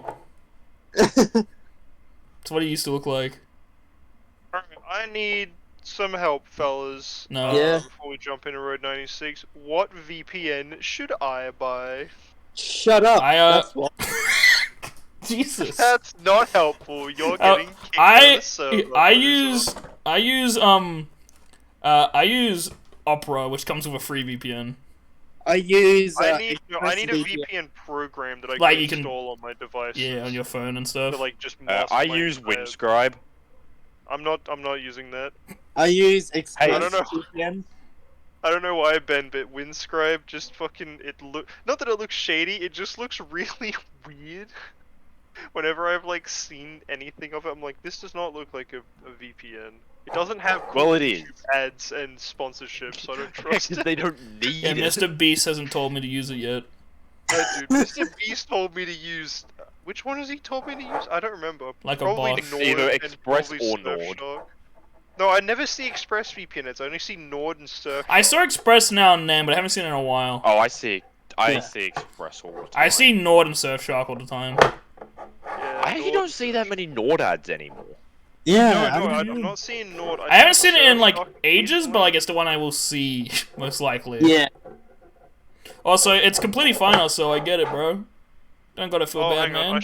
I should be watching the chat so I can fucking yell at ourselves. He was just saying, I know you jokingly say that my stream access card has been revoked, but I generally will be barely able to watch streams anymore.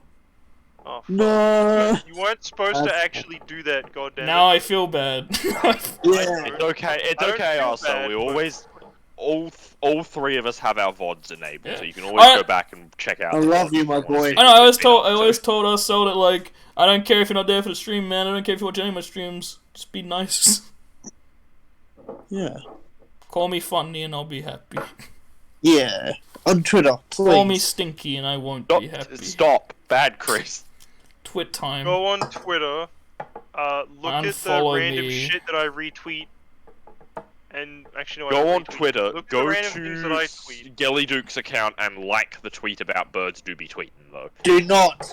Do not. Why'd you get so aggressive?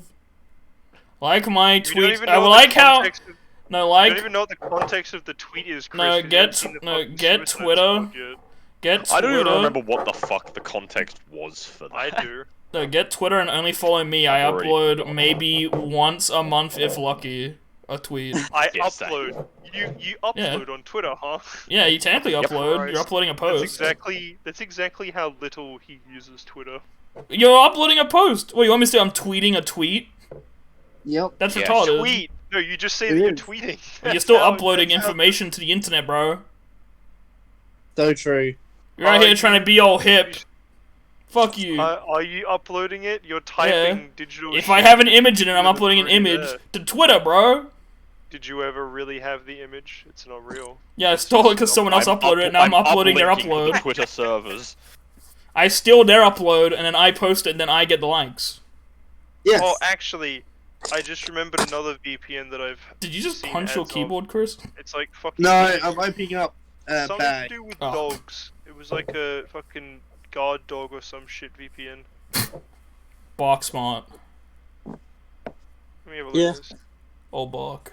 There's a Why the VPN fuck- just called Dog VPN. Ew. Is that it? No, it's Phone Guardian. There We it is. should They we have a should fucking start our own feature VPN there. that doesn't work, but charge for it anyway. Yes. Do you guys remember when Tunnel Bear was getting advertised? I think like once. I don't remember it too well, Yes. but the name's familiar. Tunnel Bear stopped getting advertised because they got bought out by a Chinese company. So every tech YouTuber that they were getting, advertised by like Linus Tech Tips, MKBHD, and they all just stopped as soon as they got bought out by a Chinese company because it just went no. The reason that I need a new VPN is because the one I'm using got bought out by a Chinese company, and I don't like that idea. So I stopped using it. Like because they will take your info. I need to replace it now. Yep. Which one are you using, Alex? I had PIA, which is private. Yeah, no, I've never been a huge fan of PIA because I've always thought they had some. Because Mum and I used to use PIA a couple years ago. I mean, but it was always fine. Yeah, no, but it always seemed kind of dodgy. And looking around, there was Windscribe doesn't look dodgy. Fucking what? Looking around, we had there was already things online of people saying, "No, PIA is selling your information." Here's my view on information they're selling on me. Cause you know it's like, oh, Facebook, they get your post and they sell it to the government, man. It's like, listen, bro, the government already knows everything about me the second I made a fucking Twitter account. Oh, my fucking family keeps asking me, like, can you turn off our phones from listening to us? It's actually hilarious. Like, they think it's scary. I fucking love the fact that so do I. No, I literally just say, like, hey, man, I'm not doing anything. I can tell you, I can look up as much fucked up shit as I want, they won't do shit. Yeah, that's true. No, okay, I've got a great story about phones listening to you. So, my dad has a brother who, in his phone, he has as the contact as Jim and then our last name. The other day, my dad was driving along when Jimmy, we always call him Jimmy, but in the phone, it's Jim. His phone automatically changed his name to Jimmy. Yeah. Oh. That's not... Like, it popped up on his stereo while he was driving. Popped up as Jim last... No, it popped up Jim last name, and then it flickered for a second and turned into Jimmy. Ooh. Jimmy Bob second. Yeah, dude, the fact that the phones, like, just listen and recognize and update shit. It's like when I'm, like, typing addresses or typing phone numbers, it's like, here's things that were sent to you in messages or that you got emailed about that might be what you're looking to type. I'm like, it's kind of... I know, the problem I have with that is, it's I have like another great story about that, but I can't tell it on stream because it gives away where I live. That's fair enough. But it's a Google Maps story, but I'll tell you guys after the stream. Fair enough. But the only time I really have a huge problem with that, because I barely use my phone anyway, is like with Twitter or like YouTube or like anything like this kind of media where I will fall asleep or I'll be zoned out looking at my phone while I'm listening to YouTube real quick, like someone message me, and then the video I'm watching ends and then like auto goes to a PewDiePie video or something, right? And then my recommended is nothing but PewDiePie for next week. That's YouTube though. YouTube's algorithms are just fucking garbage. But like I'll play. Well, the ones that scare me is I'll get a new game, right? Like I'll just get Warhammer. I'll play Warhammer for 10 minutes and then I'll go to YouTube because I'm going to bed, and then my feed is just Warhammer. I never once before have I ever googled Warhammer, and I'm like, what's up with this? Yes, Google. They're in my brain. How dare you? You Google one thing. That's what you get for getting the COVID jab, you idiot. I know, it's fucking. I got the COVID jab.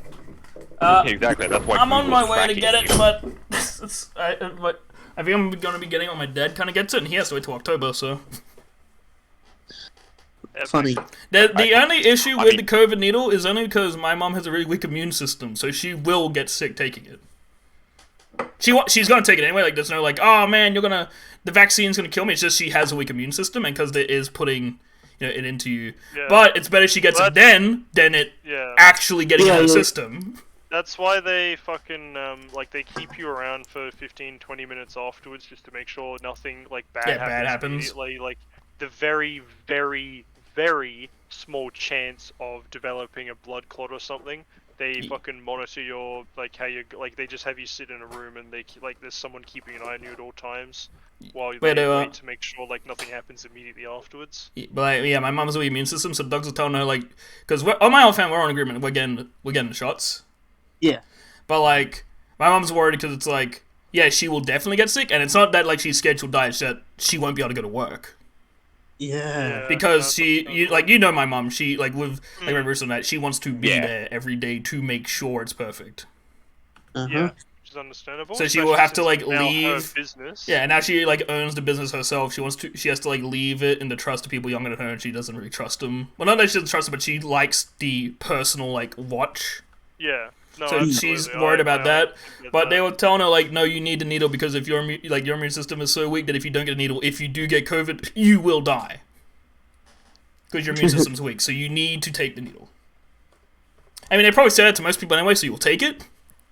Yeah. But I think she should get the needle, and everyone should. Just take the needle, man. Don't get your grandma sick. You're nearly gonna die from a toe infection. Yes. Your mum's gonna die from COVID. I've already accepted that this toe is gonna kill me. I'm just hoping it'll wait. I'm gonna die from electrocution. I've already accepted my defeat to the toe. I'm gonna die of starvation because I forget to eat for 2 days. I'm gonna die from this toe, but I hope it just at least waits a couple more years. You know, let me get that Persona 6 in, baby, before you kill me. Yeah. Yes. Let me get that in me. Let me get JoJo Part 7 animated. Then I'm good. Then you can take me. JoJo Part 9. Yeah, I will not live that long anyway. You can't live to 150, Chris. Oh. Araki will. He will. Araki will outlive me. Yep. He's already 80. He will outlive me. No, Dylan, you got this. He's gonna live to like 200, and then he's gonna go, I'm going to die now because I choose to, not because I'm sick or anything. He's like, I don't like the state of the world anymore. Goodbye. See you. That's me. Yeah. That's another thing in the news that I can talk about real quick. Right. Let's talk about Road 96. I'm just gonna get this out of the way because Tate's not here, because Tate would have a big tangent about this. Fair enough. And if he comes later, I imagine we'll talk about it, but I'll just quickly drop it quickly. JoJo Part 6 was announced. My thoughts on it, That's all. Yeah. I don't like the manga. manga. When I made that up, I completely expected it to be something about this whole Texas abortion laws. Oh no. It's just like, because people, like, they'll bring it up in the like, Guilty Gear streams, like, hey, Dylan, how do you feel about JoJo Part 6? You're a JoJo guy, and I'm like, I already read the manga, dude, I can tell you I don't like it. Yeah. The parts I want to see will be in, like, the second season, so there'll be, like, 22 episodes I don't want to watch. So I'm going to wait till those are over, and then I'll watch it. Uh-huh. But anyway, yeah, Road 96, I just wanted to elaborate on that, because people keep asking me. Like on my other streams. Understandable. I also keep getting asked about Jacko. I'll talk about that later, too. Yeah. But anyway, Road 96. Understandable. Route 96. Or Road 96. Road 69. So, I've probably had the most playthroughs on it, unless Alex has done another playthrough, because I've basically done 3. I have not done another one yet, no. So you've done 2. Ben's done the 1. Chris, how many have you done? If you've done any? 0. Okay, you're getting spoiled. Fuck you. What a loser. Yo! Yo, alright, so first off, let's agree. Fuck Sonya, Jared is bae. Yes. The tier list. Stan and Mitch also bae, but bae behind Jared. I'm a bit out. Here's the thing, Stan and Mitch I like, but I feel like I like the scenes with Jared more just because of not the atmosphere, the tension. His cold anger. That's fair. Like, I like Stan and Mitch's characters, but Jared's scenes are really fun. Yeah, no, Jared's the only time you generally feel threatened. Like, in the game. But, the weird thing with it is, like, usually how I go through reviewing a game, right? Like, with No More Heroes, we go through boss to boss, chapter to chapter. Can't really do that in Road 96, since the chapters change, depending on the road. Like, depending on the play. But, like, I basically have seen every option, but I don't feel like we should go through every single possible thing you can do. No, absolutely not. It'll take way too long. I guess we'll just kind of go through it bit by bit. Like, there is an overall main plot. Yeah. With Zoe. Zoe's the plot character. I think we should just talk about, like, our favorite experiences with each character. And then talk about... save Zoe to last, because Zoe is basically the plot character. Yeah. Yeah. For all intents and purposes. I didn't know what to expect going into Road 96. Same. I didn't look anything up. I just got a message from Alex saying, hey, you want to come play this game with me and Dylan on Friday? And I said yes. And he told me it's better to go in as blind as possible, so I looked nothing up. I had no idea what kind of game it even was. and after finishing it, I wanted to keep playing. Yes. I agree to that too. That happened when me and Alex beat it. I was like, I want. No, so here's the thing, right? Is basically I got this game, and I just got it because I looked at it and I like my weird walking sim, like weirdo games. Like I just talked about No More Heroes 6 or Free. I like my weird experimental games. And so I got this. I just got it out of the blue. It wasn't a planned thing or anything. I got it and I was like, oh well, I should probably stream it. So I called Chris, but I think Chris was currently with family. Or something? Or he was doing something. Because he ended up messaging me at like 7 or something. And I think I called him at like 3, because I wanted to stream it straight away. Yeah. And then I was like, okay, Chris didn't answer. Now passed. I'm impatient. I didn't really want to do it with Tate. Not because I'm like, oh, ill Tate. It's just Tate has ADHD. Pretty much. So I call Alex, because me and Alex have played through many visual novels together. And stuff like that. So we can, like, we can play a nice quiet game and just kind of, like, vibe with it. So I call Alex, I'm like, hey, do you want to just play this game? I don't know if I'll like it. I don't know if it'll be long. I just don't want to do it alone. I was gonna see you also. Enjoy dinner. Yeah. But I call Alex, and then, literally, Alex somewhat knows more than me, and by that I mean he knows, like, 0.1% more than me. He just knows people stream it. Yeah. No, I know nothing. Was just like, oh shit, that's the game that literally everyone has been streaming for the last week. Yeah, pretty much. Because it fucking got super hyped up as soon as, like, some person played it when it came out that was, like, had lots of following, and they were like, wow, this is cool, so then everyone started fucking playing it. I just want to play it because I like my weird, like, walking sims, which is why I was really disappointed with Death Stranding. Because I like these weird, like, walk games. But, so me and Alex gone completely blind, and no idea what to expect, no idea what the gameplay's like. Sadly, my internet was bad at the time, and I had an awful setup. The VOD is shit. I apologize for that, because it ran fine. Well, there was a little bit of lag, but we fixed that the second session. But the game, like, cutscenes ran fine, but in the VOD, they're very choppy, which was an issue with the game, and I wasn't aware that was a problem because my internet was really bad, so I didn't really have another window up for it to watch. Because my internet was really bad, I couldn't really have Google open, because I would just lag the fuck out. So I wasn't aware, we didn't have a lot of viewers till, like, towards the end, so no one really could tell me. So that sucks, that, the VOD is horrible. Like, the audio's fine, but, like, the visuals are, like, really bad frames. It's annoying, because that's, like, the main selling point of the game. The game's really beautiful, and, like, it sucks, but, like, the second half is fine. I haven't uploaded it yet, because I was going to do it hour by hour bit, like, every episode was going to be a bit, but, I don't know. The first one was so bad, I didn't even want to, like, bother trying to salvage it, because it was just fucked. But, yeah, apologies for that. But we're going in, and besides just the issue, because I had a really bad setup, because I just went in blind and, like, didn't bother adjusting anything, I was like, I want to play it. So we and Alex go in, and know literally nothing. And then we go in, so one thing I can confirm through my free runs of it, well, you always start at the same spot if it's your first time. If you're doing a New Game Plus, you start at a different location. But if it's your first time, you start at the gas station. Which is fair enough, because I feel like you kind of need a little introduction. It feels weird to me that Fanny is the introduction character. Yeah. Fanny? Yeah, dude. Yeah. It's a bit weird, but yeah, she's okay. She's okay. She's an okay character. She certainly wouldn't be the one I would pick as an introduction character. My rule when there was because there's a scene at some point where you basically have to choose if you want to, like, she told you to find a suspect who is another character called John, and then basically you can choose to sabotage it or you can actually just be helpful. And I liked both characters. Like, I didn't actively want to kill either of the two.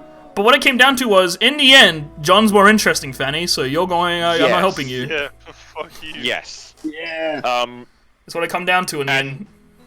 As a, I'm gonna have to, I hate saying this, but as a game designer, I look at that and I go, Fanny is a smart choice, but wouldn't have been my first pick. Yes.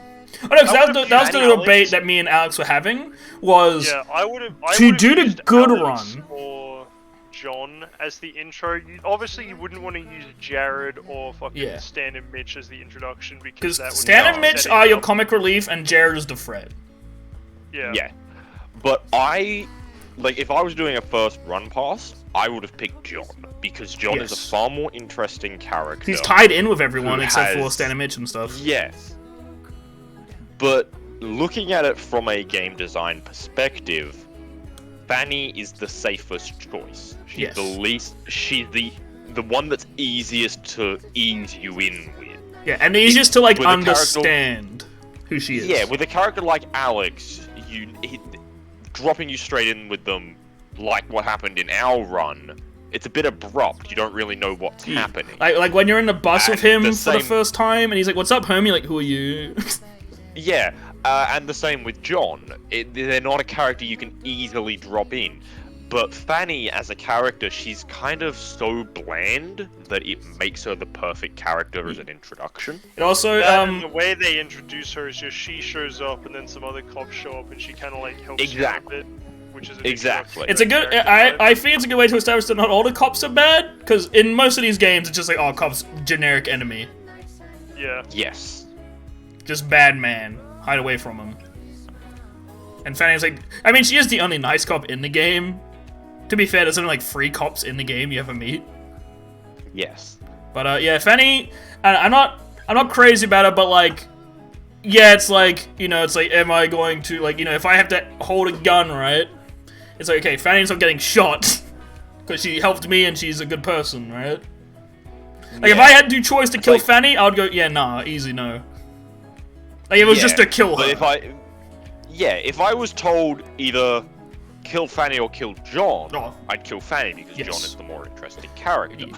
But if I was just told kill Fanny or don't, it's up to you, I wouldn't kill her. Yeah, it would be an instant like, why is that a choice, right? It'd be like, why would I?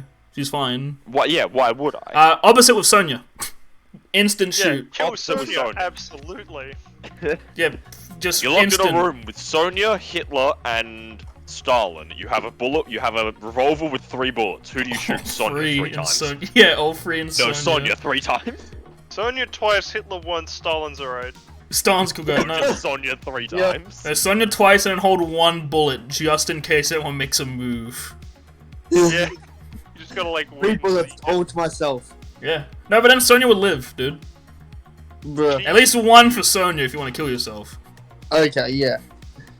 You gotta make sure she doesn't exist. Twice at myself once. Yeah. And then, then you go off from that, and I guess we'll just go through characters of it's kind of hard to do with reveal, but I guess why don't we talk about the characters? So let's talk about... Yeah, we did. So Fanny, the best way to explain her from like what we were from what we said quickly is she is a cop who adopted another character called Alex, who we'll talk about probably next, I guess. Yeah, let's work on like tying them in one at a time. We'll start with Fanny. Yeah, so Fanny, Fanny's a starting character you meet no matter what in your first run. So Fanny is a cop who adopted a kid whose parents died in a tragedy at the wall. And they died in a fucking terrorist attack. Yeah, terrorist attack at the wall. No, yeah, we should let's first start by explaining a bit about the world. The background. Yeah, the background. So I remember all the dates and times really well. Yeah, I don't remember the dates too well. So basically, game Road 96 is set in a fucking fake country known as Petria in 1986. Was it 96? It's 96. No, it's 96. 96 is when the game takes place. 86 is an important date. Yeah, it's a very important date. Basically, yeah, you play as teenagers trying to escape the tyrannical rule of Tyrak. Yes. I wonder who that is. I almost forgot his name, and then I was like, oh wait, he's a tyrannical ruler. His name's Tyrak. I thought you were gonna call him Trump. Yeah. I wonder who he is. I wonder who he is.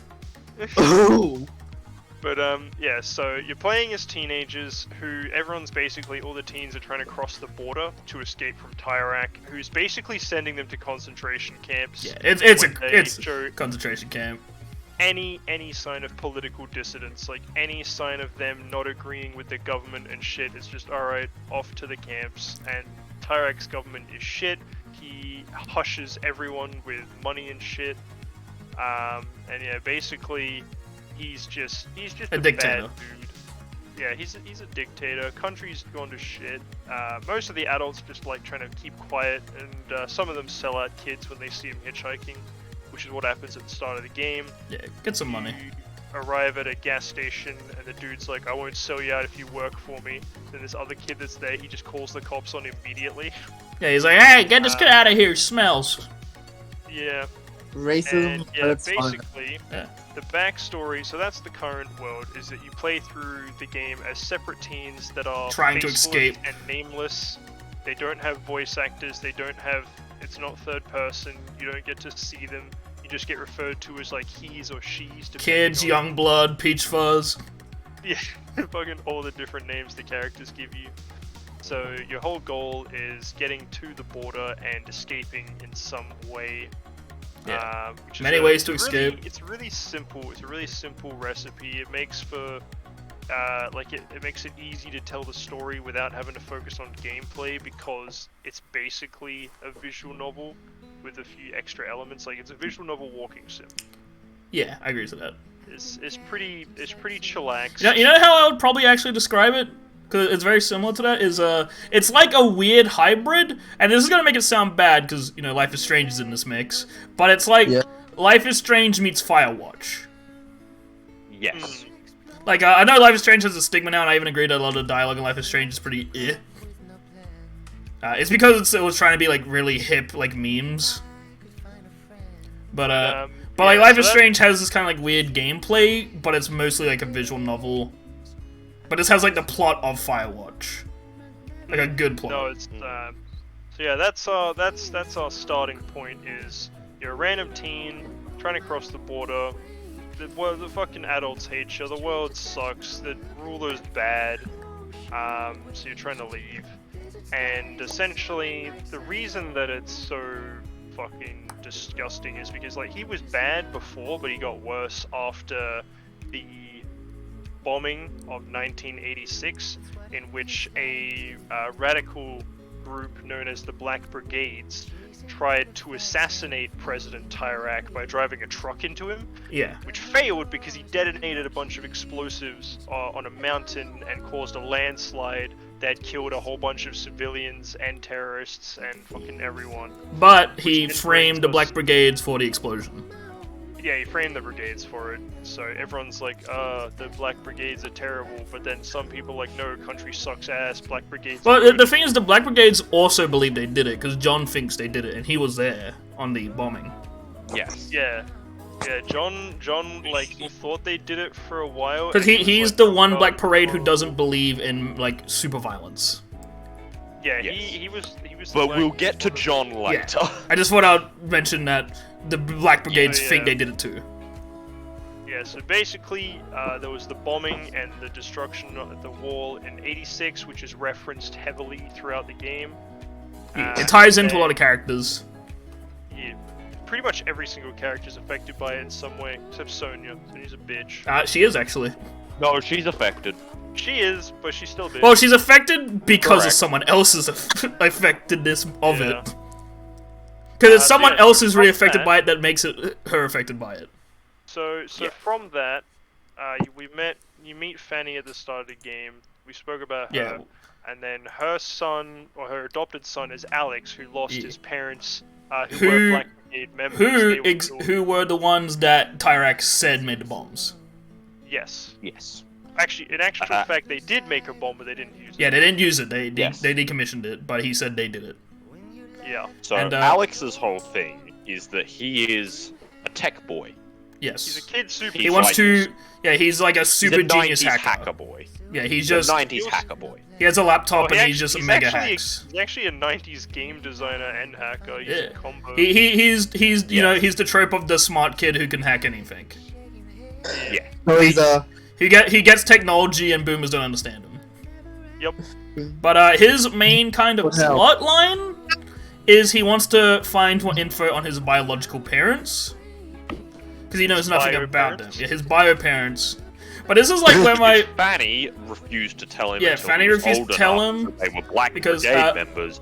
And then when she did tell him, he freaked out and said she should have told him earlier. And then he the thing is that we should elaborate is that he is 14, 15, like 13? He's 14 Something in the like game. that. Yeah, but Alex, I would say, like the Alex character, it's weird that, you know, we have an Alex and Nicole and the character is Alex, but the character Alex is probably the weakest character.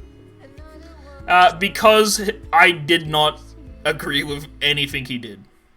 Yeah, no, because he acts as a child and we're not children anymore. We don't fucking understand. Well, no, the main thing, right, is that he's like, oh, you should have told me earlier, but she didn't tell him because she knew he would get emotional, which he is. Yeah, like he got emotional afterwards. And the thing that upsets me personally the most about it is the complete ignorance and denial of his adopted mother, who is nothing but... Even when he is pissed at her, you hear her being really sweet and nice. Yeah.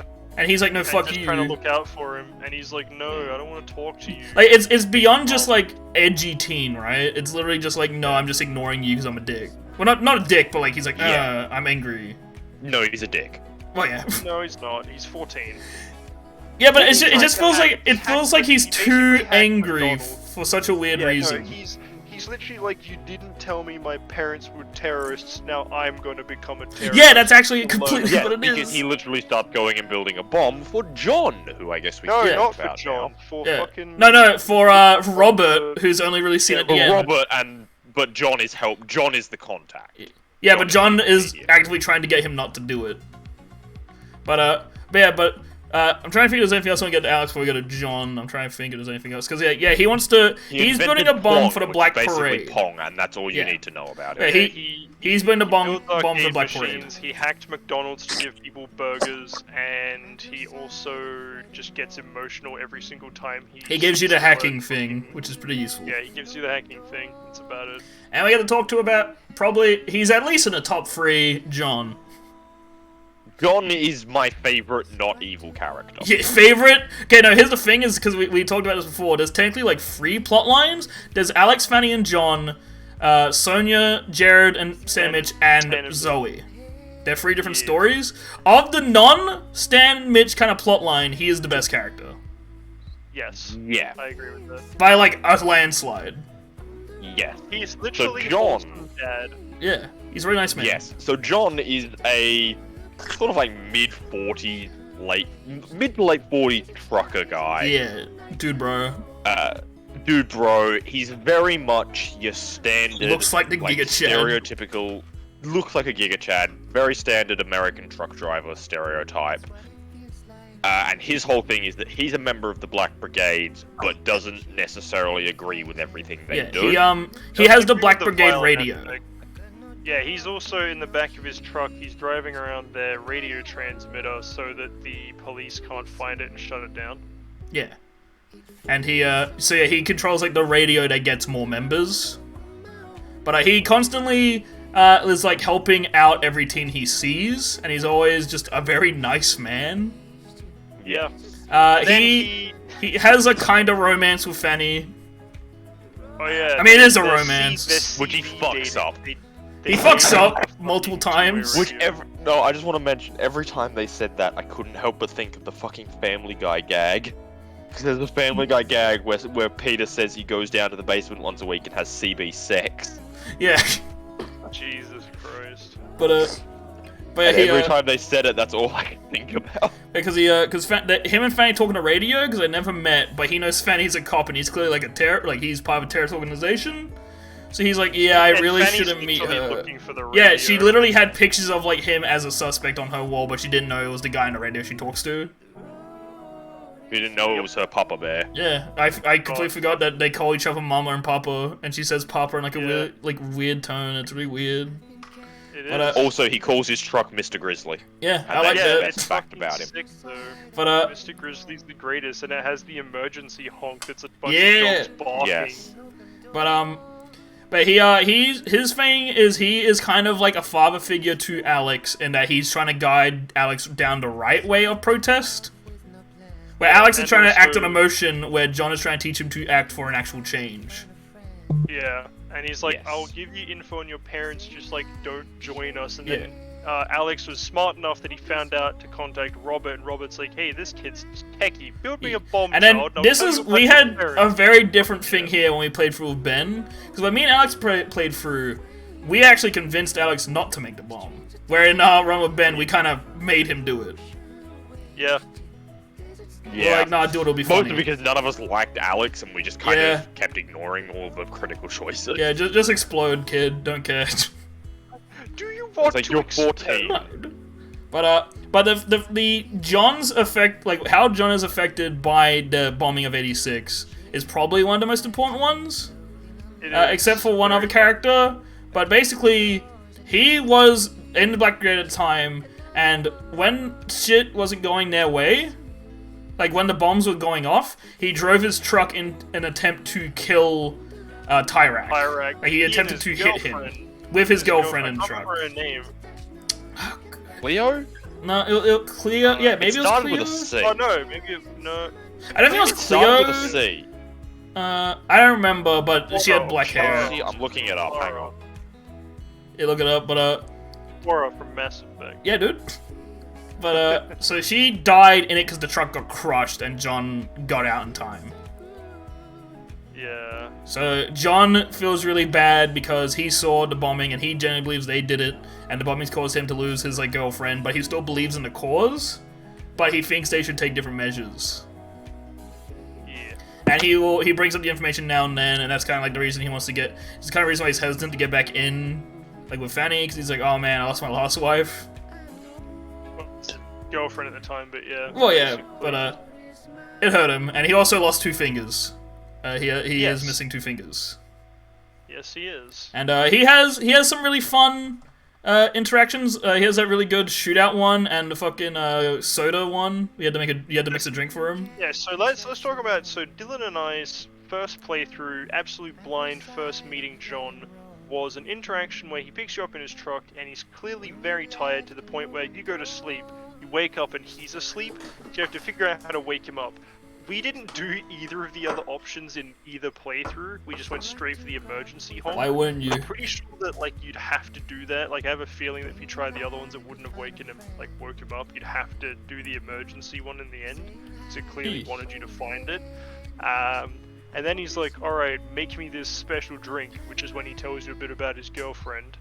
And then it starts playing fucking kick-ass music while he's... Oh yeah, he starts like headbanging. Like, woo, let's make a drink! Let's go! Yes. The girlfriend whose name I can't find, there's like no information on this game. It starts with C, it's probably like Chloe. I feel like Chloe's the closest we're gonna get at least. Chloe, pretty close. Yeah. Chloe Price? Yeah, dude, Chloe Price, dude. It is Life is Strange. Yeah. But John's cool. I like the soccer scene with him a lot. That scene's fun. He has like the fun map one, but that's basically that one. And then we get to get into the second plot line, which I'm more invested in because it's kind of more. They don't really have much to do with the overall plot, sadly. Yeah. Like towards the end, they don't really matter. The characters are certainly more interesting. Yeah, they have a lot more going on, and I guess we'll start with Stan and Mitch. Since they're the most disconnected let's start with Sonya since she's the one. Well, I was gonna do Sonya last because she's very tied into Jared. I was gonna say start with Sonya because you see her on the news broadcast. Oh yeah, you see her first. Yeah, that's fair. Yeah, you see her quite regularly on news broadcast, like every time you start a new run. So Sonya is essentially the... She's CNN news reporter. What's his name? Yeah, the what's his face, Turner. Yeah, the Alex Jones or the fucking... She's a government-owned news reporter. Yeah. She's clearly paid off by Tyrak to only spit Tyrak-like propaganda, pretty much. Yep. And she reports, every time you do a new episode or a kid dies, she will report on it. And you can meet her a couple times, you kind of find out that she's just kind of like this spoiled rich girl who doesn't actually care about anything or anyone, she just wants to party and doesn't care at all about the problems going on.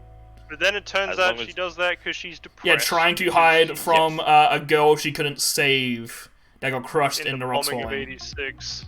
The bombing of a girl named Lola. Yeah, I remember Lola. We'll talk about later. Who we'll talk about in a few minutes. Yeah, but Sonya, she's basically trying to hide from this kind of like depression, like, you know, panic of the fact she failed to save this child. Well, they weren't child, they're like 15 or something. But she tries to hide it. She was a child at the time. Oh no, she was like. No, she wasn't. She was still a fucking reporter. Yeah, she was a teenager. No, not Sonya. I was talking about Lola. Yeah, Lola. Yeah, no, Lola was 16. Yeah. Lola was 16. And all you really know about Sonya when you get into it is that, yeah, she's trying to, trying to hide from her past, and she's a party animal. She's a huge bitch. Constantly just, screwing other people over and being a dick to people. And just kind of, bringing the teens you play along as with her just to give her entertainment. Yeah. And, but the one thing you will notice of her is she is being stalked by someone. And that's the only time her scenes are actually interesting, is when you notice the figure in the distance, or popping in through doorways and windows. And stuff like that. Jared, yes. The best boy. Who I guess we can go into after her? Since he's more tied to her that than makes Stan sense, and Mitch. because then we can go to Stan and Mitch afterwards. Yeah. But, there's not too much to Sonya besides the fact that she is the target of a serial killer. She works for the news, you can't really change her opinion, she's very easy to piss off. And, probably my least favorite character. Like I said, Alex has, probably the most I disagree with, but I would actually kill Sonya. I wouldn't kill Alex. Yeah. I wouldn't actively go, I'll kill Alex, but, if you made me go, okay, one character has to die, it's Sonya. Absolutely. And then we go to Jared. Jared is a serial killer. Literally. He murdered me in my first run. Yes, he murdered me in my first run too. In the same taxi. Yep. But he is a taxi driving serial killer. Who travels around... He is Lola's father. Yeah. He travels around Petria, picking up people and killing them. And he wants to both kill the Black Brigade and the news, because Lola was his daughter Lola, who, if you can't figure it out, was the one that died in the bombing. And because Sonya couldn't save her, Jared blames Sonya for her death. Well, it's 50% her fault, 50% the Black Brigade's fault, in Jared's eyes. Yeah, that's basically, he drives his taxi around, picks up people, interrogates them into confessing they're Black Brigade or not, and then he kills them if he thinks they are. And he's following Sonya, but he doesn't want to kill Sonya to a certain date, as this weird, revenge plot. Yeah. And, so he goes around, and he's by far the most interesting character, because, you're hanging with a serial killer. Yeah. And a lot of his scenes are very tension-filled. We didn't get one scene when we played with Ben, which I really wanted to get, because it's a really good one, but if you choose to steal a car, you will be driving on a thing, and it acts like it's one of those, generic ones, where it's like, oh, just continue. But you don't get the continue option, so you keep looking out the window, then eventually you'll hit the brakes, because Jared just appears in the middle of the road. Yes, I saw that on the Steam page. Yes, it earlier. It's a really good scene, and then I'm annoyed we missed that. Yeah, I kept saying, that's why I kept saying we need to steal more cars, because everyone wants to see it. We also missed the best Stan and Mitch interaction, but we'll talk about that when we get to Stan and Mitch. But he just aims gun at you, asks you questions. There's the one scene where you get the most plot of him, which is the baseball bat scene. Where you're basically going around, you're thrashing stuff. You don't really have to, but we did both times, because I was in control. And I'm an asshole. But I was destroying everything, and then we get to a point where he interrupts you, and he also has a baseball bat. He's like, hey, what are you doing? And he's like, okay, come with me, kid. And he sits you down, and you see a trailer just covered in dinosaurs. And he sits down, and he's telling you, he's like, my daughter loved dinosaurs. So I put dinosaurs everywhere. And he basically just explains to you that he loved his daughter, and he didn't want her to do it, but she wouldn't listen. And then they took her away from him because she was just caught up in the wrong place. He died in the bombing. Yeah. And then he gets pissed after explaining, because he was actually trying to see if talking about it would help him. It did not. Yeah. And he gets up and tells you to leave. And then, trying to think there's any other couple scenes. Because there's the scene where me and Ben made the same mistake.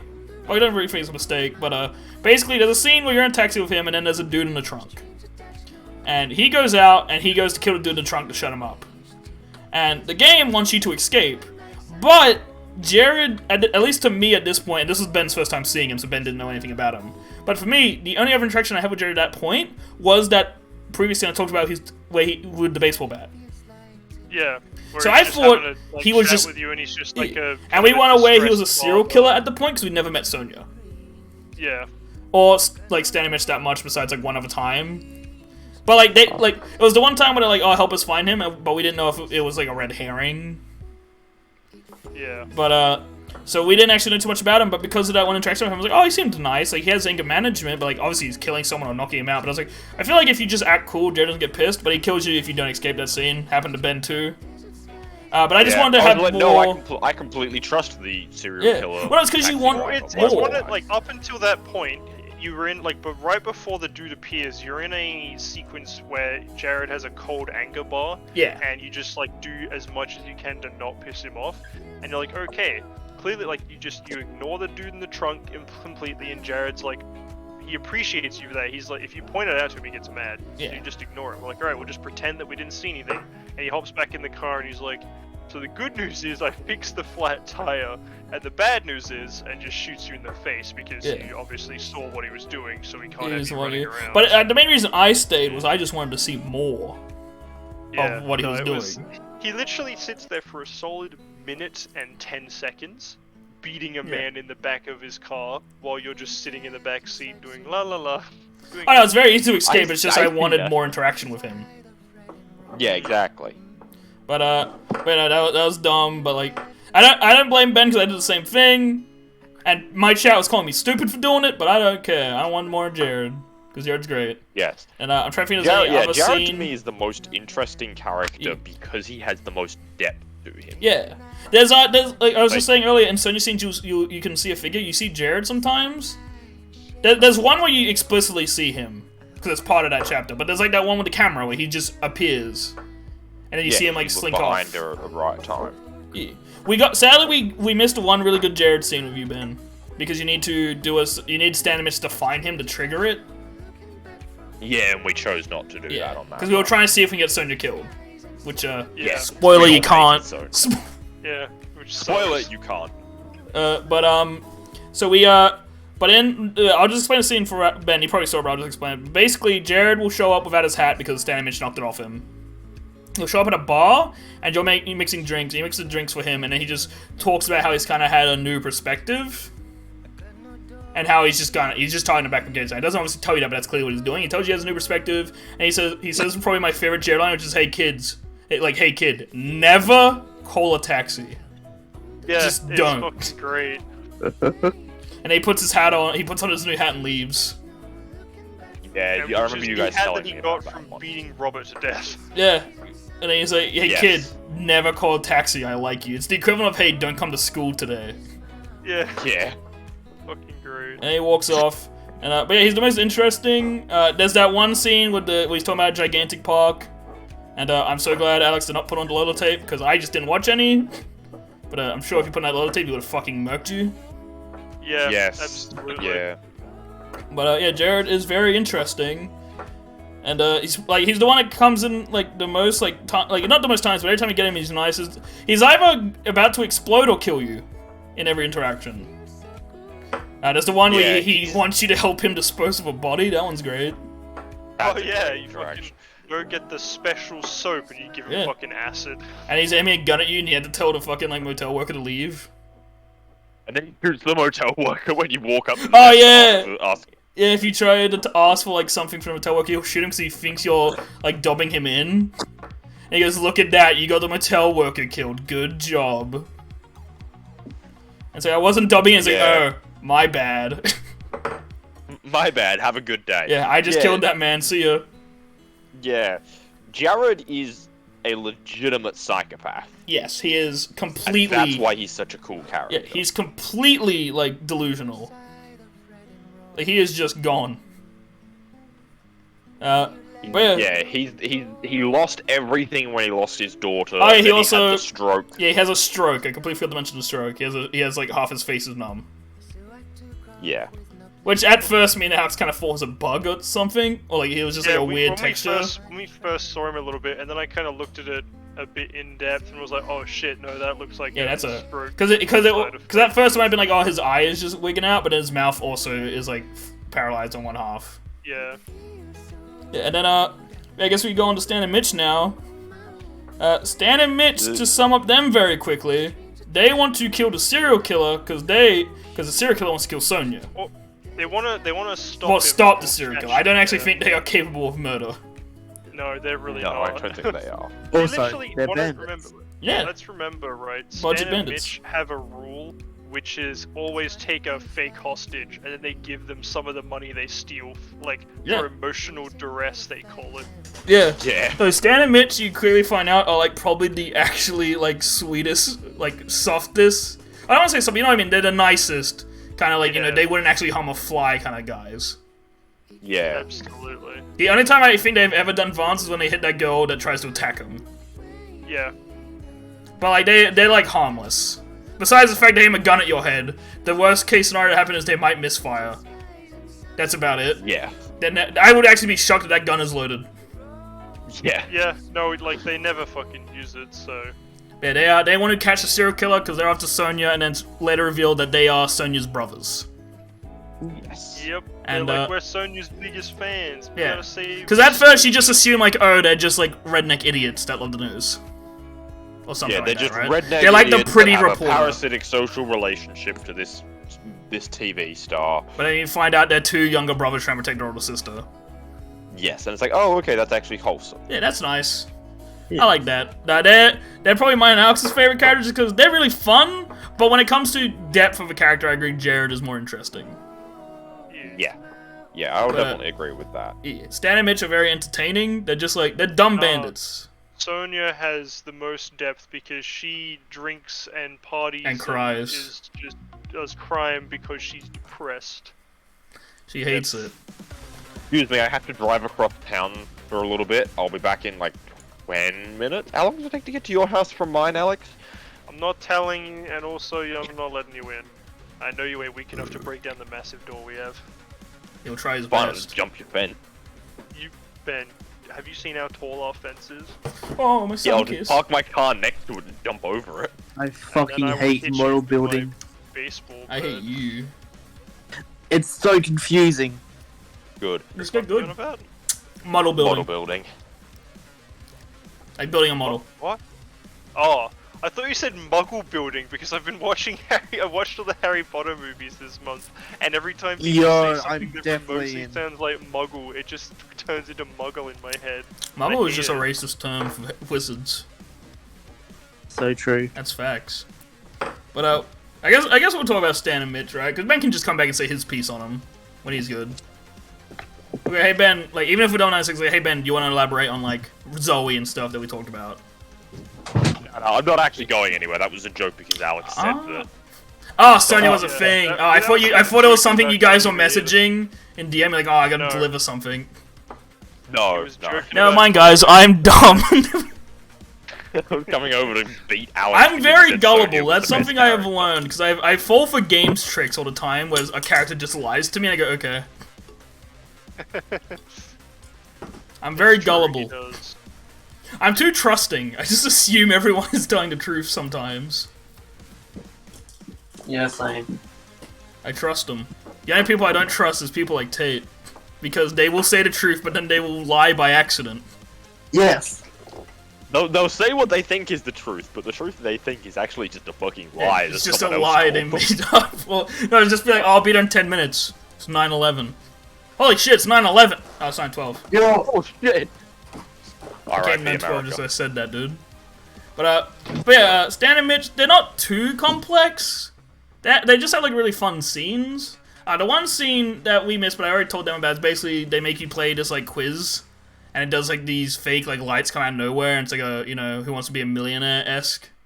I like that. Oh god, can we sorry, I want to quickly go back to Sonya. The fucking drug scene. Oh yeah, where you're flying around. You're flying around and giant Jared walks past. Yeah, big Titan Jared and his big gun. His fucking gun. Yeah. That scene's fucking weird. That's like probably the best Sonya scene. I loved that scene. The only Sonya scene I actually liked. I somewhat like the one where you play like the cup game just because Jared's in it. Yeah. It's fun. It's fun looking around for him in the background. Party time. Party time. But party time. There's not too much damage. They're not really affected by the bombing as much as that they're just Sonya's brothers. It's more of like a, you know, a happy, you know, funny twist of like, oh, the two idiot rednecks are her brothers.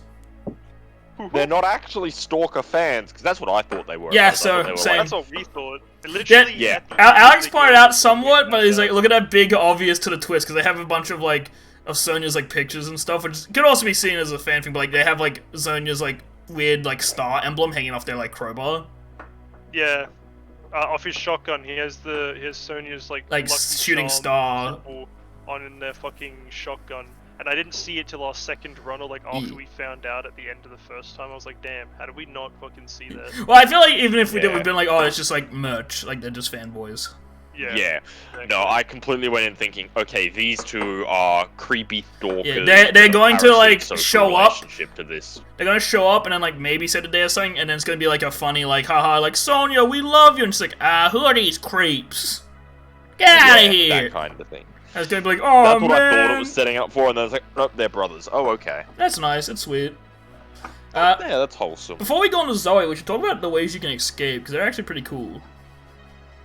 Because there was one that Alex and me missed on our first run. I showed it in the second run of the one where you just fly. But there's like I think there's 6 ways to escape, excluding the one you're forced to with Zoe at that one point, which we'll talk about when we're talking about Zoe. Let's see. So we've got, just to sum them up in single words: truck, mountain, offshore working, smugglers, cave. Is that all? Yeah, I think so. I think that's all of them. Yeah, you can do this. You can do the offshore working twice if needed, I guess. Yeah, but because then there's also the Zoe one, and then the. Yeah, you're forced to do one with Zoe, which is just like a free. Yeah, we'll get to it when we talk about Zoe. But with those, there's like this weird scaling difficulty because smuggling is definitely the hardest. I have basically seen all the outcomes for the smuggling. They're all pretty bad. Smuggling is by far like the worst one. And it's super expensive. It's crazy. The first run when me and Alex did it. Mess up. Yeah, the first one when me and Alex did it, we didn't have enough money. At the last one, it was like $80 or something because of a choice we made. So the cop leader said, "Well, you better start running." Ooh. And it's literally impossible to win at that point. Yeah, we booked it and got captured immediately, and then like it's like a 25% luck roll or something. Yeah, and then the second time, I was tired as fuck and hit the wrong. Yeah, he hit the wrong prompt. High stress moment with like 4 seconds. Because the only actual way to survive is to pay for the thing, which you can do with a credit card or void, like a skill check. Then you need to pay another $50, no matter what, or a credit card. Then there's a hiker who's $10. You need the hiker. And then you need to pay $20 to the dude or $80 to the dude, depending on a choice you made earlier. Yeah, if you bring the hiker or not. Yeah. And you need to pay all of those to escape, but then at the end you need to make the choice to have the hiker help you. But Alex was tired, and he didn't realize there was a second prompt, so he chose to help the hiker when I said no, don't, and he got me killed.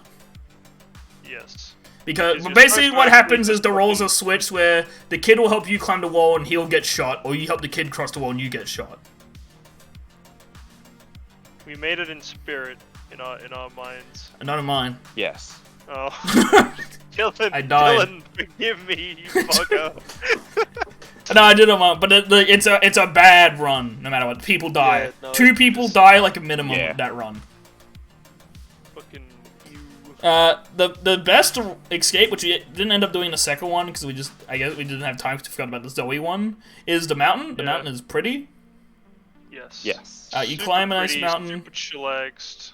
Yeah, you just cross the border by taking a hike.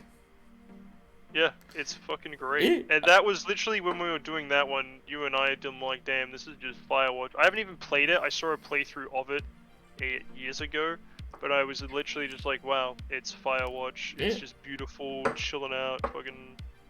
And then going. The cave one's pretty cool. It's quick though. It's like a very short done like segment. Yeah, no, the cave one. I feel like there might be more in it, but it didn't. Cause, yeah, like, you can lockpick a certain door in it. You went left the first time we did it, and I went right, and we both ended up in the same place. Yeah, same spot. Maybe if you lockpick that door, you get a different exit. I don't know. But the truck one is just you smuggle out for a truck. There's a couple like stamina bar checks, and you just get out for the bottom of a truck. My favorite one. Well, no, the mountain one's my favorite, but this one's a close second, is the offshore one. Because I know the answer to it at the time, but it's pretty tense. Because you gotta ask a bunch of questions. Like, most of the questions are, like, very obvious. Just gotta kissed up to the president. But the three most important ones is, do you have a child? You have to say yes, one. And then it's a question where it's like, okay, you'll be like, because you're going away for 6 years, it's like, how old will your child be when you come back? You had to say 8.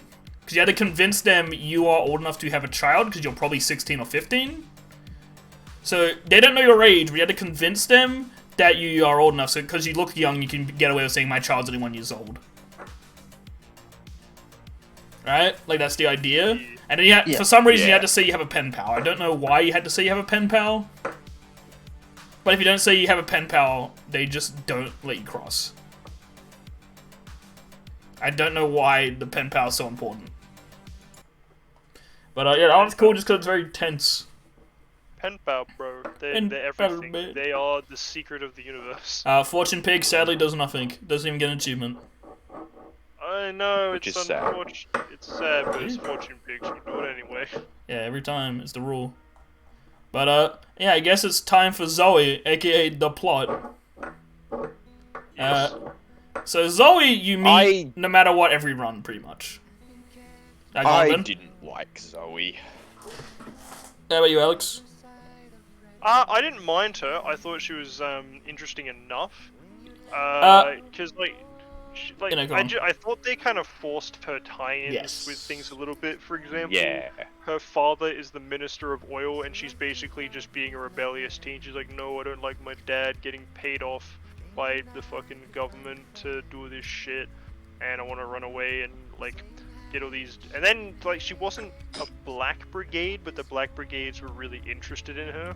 And there's a scene where John fucking attacks you and her while you're in a police truck and saves her. Yeah. Well, you're not supposed to know it's John, Alex. How do you know it's John? Is it because he's the only dude that big? And also has the exact same fucking voice as John. And is the only guy in that scene wearing a red shirt. Yeah. Because even before we knew John was a full Black Brigade guy in our run, I went, that's fucking John. Yeah. No, we caught it pretty quick. But, yeah, I'm a little... I get both points with Zoe. Because I think Zoe's okay, but it's definitely the please like her, we made her please like her kind of idea gets across. Yeah, she's the main character. So yeah, like they want you to like her, so they put her in a bunch of scenes with you, and they're like, no, like her, please. Which Marie, is not the best. Yeah, like Marie from Persona 4 in a lot of ways, where it's like, it's like, no, you gotta like her. And when you do that, it instantly kind of takes away bits. I still think she's fine, but yeah, there's definitely like this weird like, I don't like her as much as any other character because you forced me to get to know her. Where with Jared, it felt like I was choosing to. She doesn't have as much depth either. Yeah, you see her every run except for one, which I think is number 5.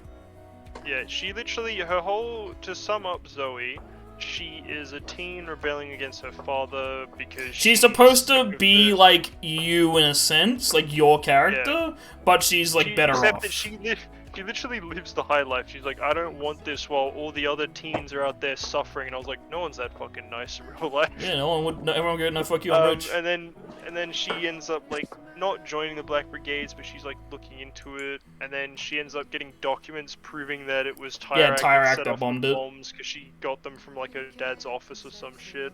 And then she's like, you gotta help me get over the border so I can give these to the media. No, they forgot she lied to you because she didn't want you to help her at first for some reason. Yeah. And then she tells you to join her. And then she just leaves. She leaves for a bit and like you find her instantly 2 seconds later. Yeah. But it also did give rise to literally the best quote of our lifetimes. Oh, which was what was it? It was like, I am a woman, let me pleasure you. Yeah, I am a woman, let me pleasure you. That was your quote. That was your. Let me be clear. That was a quote Ben said, not the game. I wish the game said it. Yeah, no, that was I said that, but it's. I'd be more attached to Chloe as a person if she said that to me. I mean Zoe. What did I say? You said Chloe? Ah, same person. Chloe Price and her are pretty similar. Well, actually, no. True. Well, Chloe is much more of a bitch. That's why people like her, because she's your goth girl. But it's always fine, but yeah, I can feel it's a bit weird that like she's like you always had to see her every run, even in New Game Plus. You always had the same interactions with her. there's not too much variation to the interactions with her, except for, like, one, which is, like, probably the most important choice in the game. But basically, first scene with her, you're at trail with her, she introduces you, play a trumpet with her, she's like, oh, hey, I'm just a hiker like you. And then you skip to next time, you're hitchhiking, you're in a car, and then she's with you. Keep in mind, every different run, you're a different character. So she's like, she plays Connect 4 of you, which is charming. She's really fucking good at it. She kicks your ass, yeah, mainly because... That's because you and I are dicks and we made Alex play play on on the hardest hard. difficulty. Well, it's because it was my run, I think, or was it your run and I convinced you to? I don't remember. It was your run, and you were like, put it on the hardest, and then you're like, no, I want you to play it though. Yeah, you're like, okay, don't tell me what I'm doing. It's like, no, fuck you. And then we did a whole thing, and I bet all my points on it that you would lose. I mean, it's a pretty. Right, you got. Well, it's because it's like it's just like master brain level AI. Yeah, no, it's a bit ridiculous. It's a charming scene, and no matter what you do, like, she gets taken away by a cop and arrested. Basically, all the Chloe things always end. Not Chloe, Zoe things always end the same. No matter what run you do, they always have like the same ending, except for like one, obviously. And then I can't remember the other time. Then the other time is you help her escape from the police, which is when John shows up. And then the next time you see her is the cave we were just talking about, where she like kind of lies to you and is like, "Oh, I got these things that will help us cross the border, so you got to help me get over the border, so that I can help bring down Tyrak." And then basically you do a thing where you escape the border with her, and then the big choice of the game happens. It's either only one of you can survive, so you basically pick you or Zoe. First run, we picked Zoe for the simple belief of that me and Alex were kind of playing like every character was somewhat different, and then we kind of believed the Flores route of pacifism. Yeah. And we were like, okay, no, we're not going to resort to violence. Zoe needs to survive. Yeah. So we didn't really have a debate. In my run, I killed Zoe. Yeah, because we were already, like, bad run. We already told Alex to go build a bomb. We got, like, we ruined John and Fanny's relationship.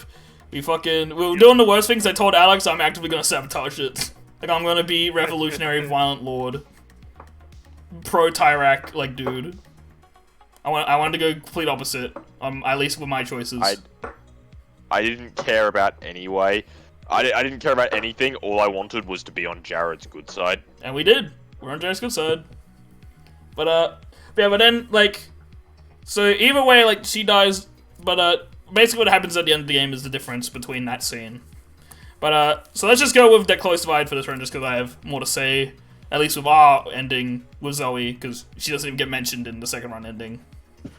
Because the ending, I guess we'll have to go back to every other character when we get to it, but I'll just do a Zoe one first. So basically, the first run ending with me and Alex, actually surprisingly very different, because I heard people saying like it doesn't change much, but we had very different endings. Yeah. Basically opposites. People are more just like at the end, they're like, oh, the endings always end with you like. Yeah, it's always the Black Brigade riot. And I'm like, what do you like? Of course, that's gonna. That's the tension of the game. Like, Jesus Christ, some people who play this The whole game's been building up to that. Yeah. And they're like, no, it doesn't have 20 different endings, not good enough. But basically you get to a thing, and then you basically get up, and then you see John runs up to Alex, like, Alex, what are you doing? In our first run, Alex was disarming a bomb built by Robert. Oh, Alex built the bomb, and he wasn't going to use it, and then Robert armed it instead. He was like, heh heh heh. Because we convinced Alex on doing the first run, but in the other run, Alex did it, and then Alex was doing a speech about how he wants to do it. When the other run, he was like, I don't know, Robert did it. Either way, Robert gets killed by Jared, no matter what. Yep. Because Jared always backs out trying to kill Sonya. Because he either gets stopped by the brothers, well, he realizes, because he hears Sonya genuinely upset with not being able to save Lola. And he believes her, and he goes, okay, you know what, I won't kill you because you are someone else's daughter. So I will spare you. But the Black Brigade's getting fucked. Yeah. Yeah. He's like, Black Brigade, nuh-uh. Yeah. And then Stan and Mitch will stop if they are there. If not, he'll just leave. A bit sad that that's what happens, because if we knew that, we might as well just go and Stan and Mitch to him anyway.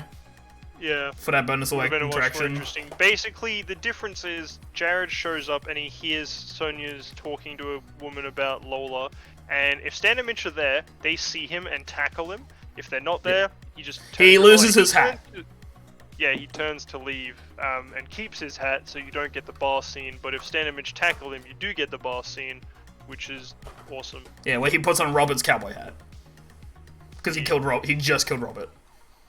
Yeah. Well, he has Robert in his trunk, I think. I think he's dead. Something like that, yeah. Something like that. But that's like that's that plotline covered. Then you get to the thing where it's John talking to Alex. I had to jump between the two because it's such a different interaction. But the first one is John is kind of being like, just solve it, not much of drama. But in the second run, John was like, please don't do it, Alex. Don't make the same mistake that your parents did. Yeah. And then like, Fanny shows up. Yeah, and then Fanny shows up, and this is where a huge change happens. Because in the first run, basically, she's like, oh, John's a terrorist, but then her kid is like now a nice kid. And he's like, no, Mom, he told me to disarm this bomb, you gotta help us. Kind of thing, and she doesn't believe it for a bit, but then she puts it in the gun, she's like, John, you're a good man, like, we talked at the radio time, my son likes you. But in our run, because her son's making a fucking bomb, and shit, and then she's yelling at John, and she's not having it, so John just goes, fuck this, I'm leaving. Fanny just fucking gets him. Yeah, straight up kills him. And Alex is screaming, Fanny looks horrified.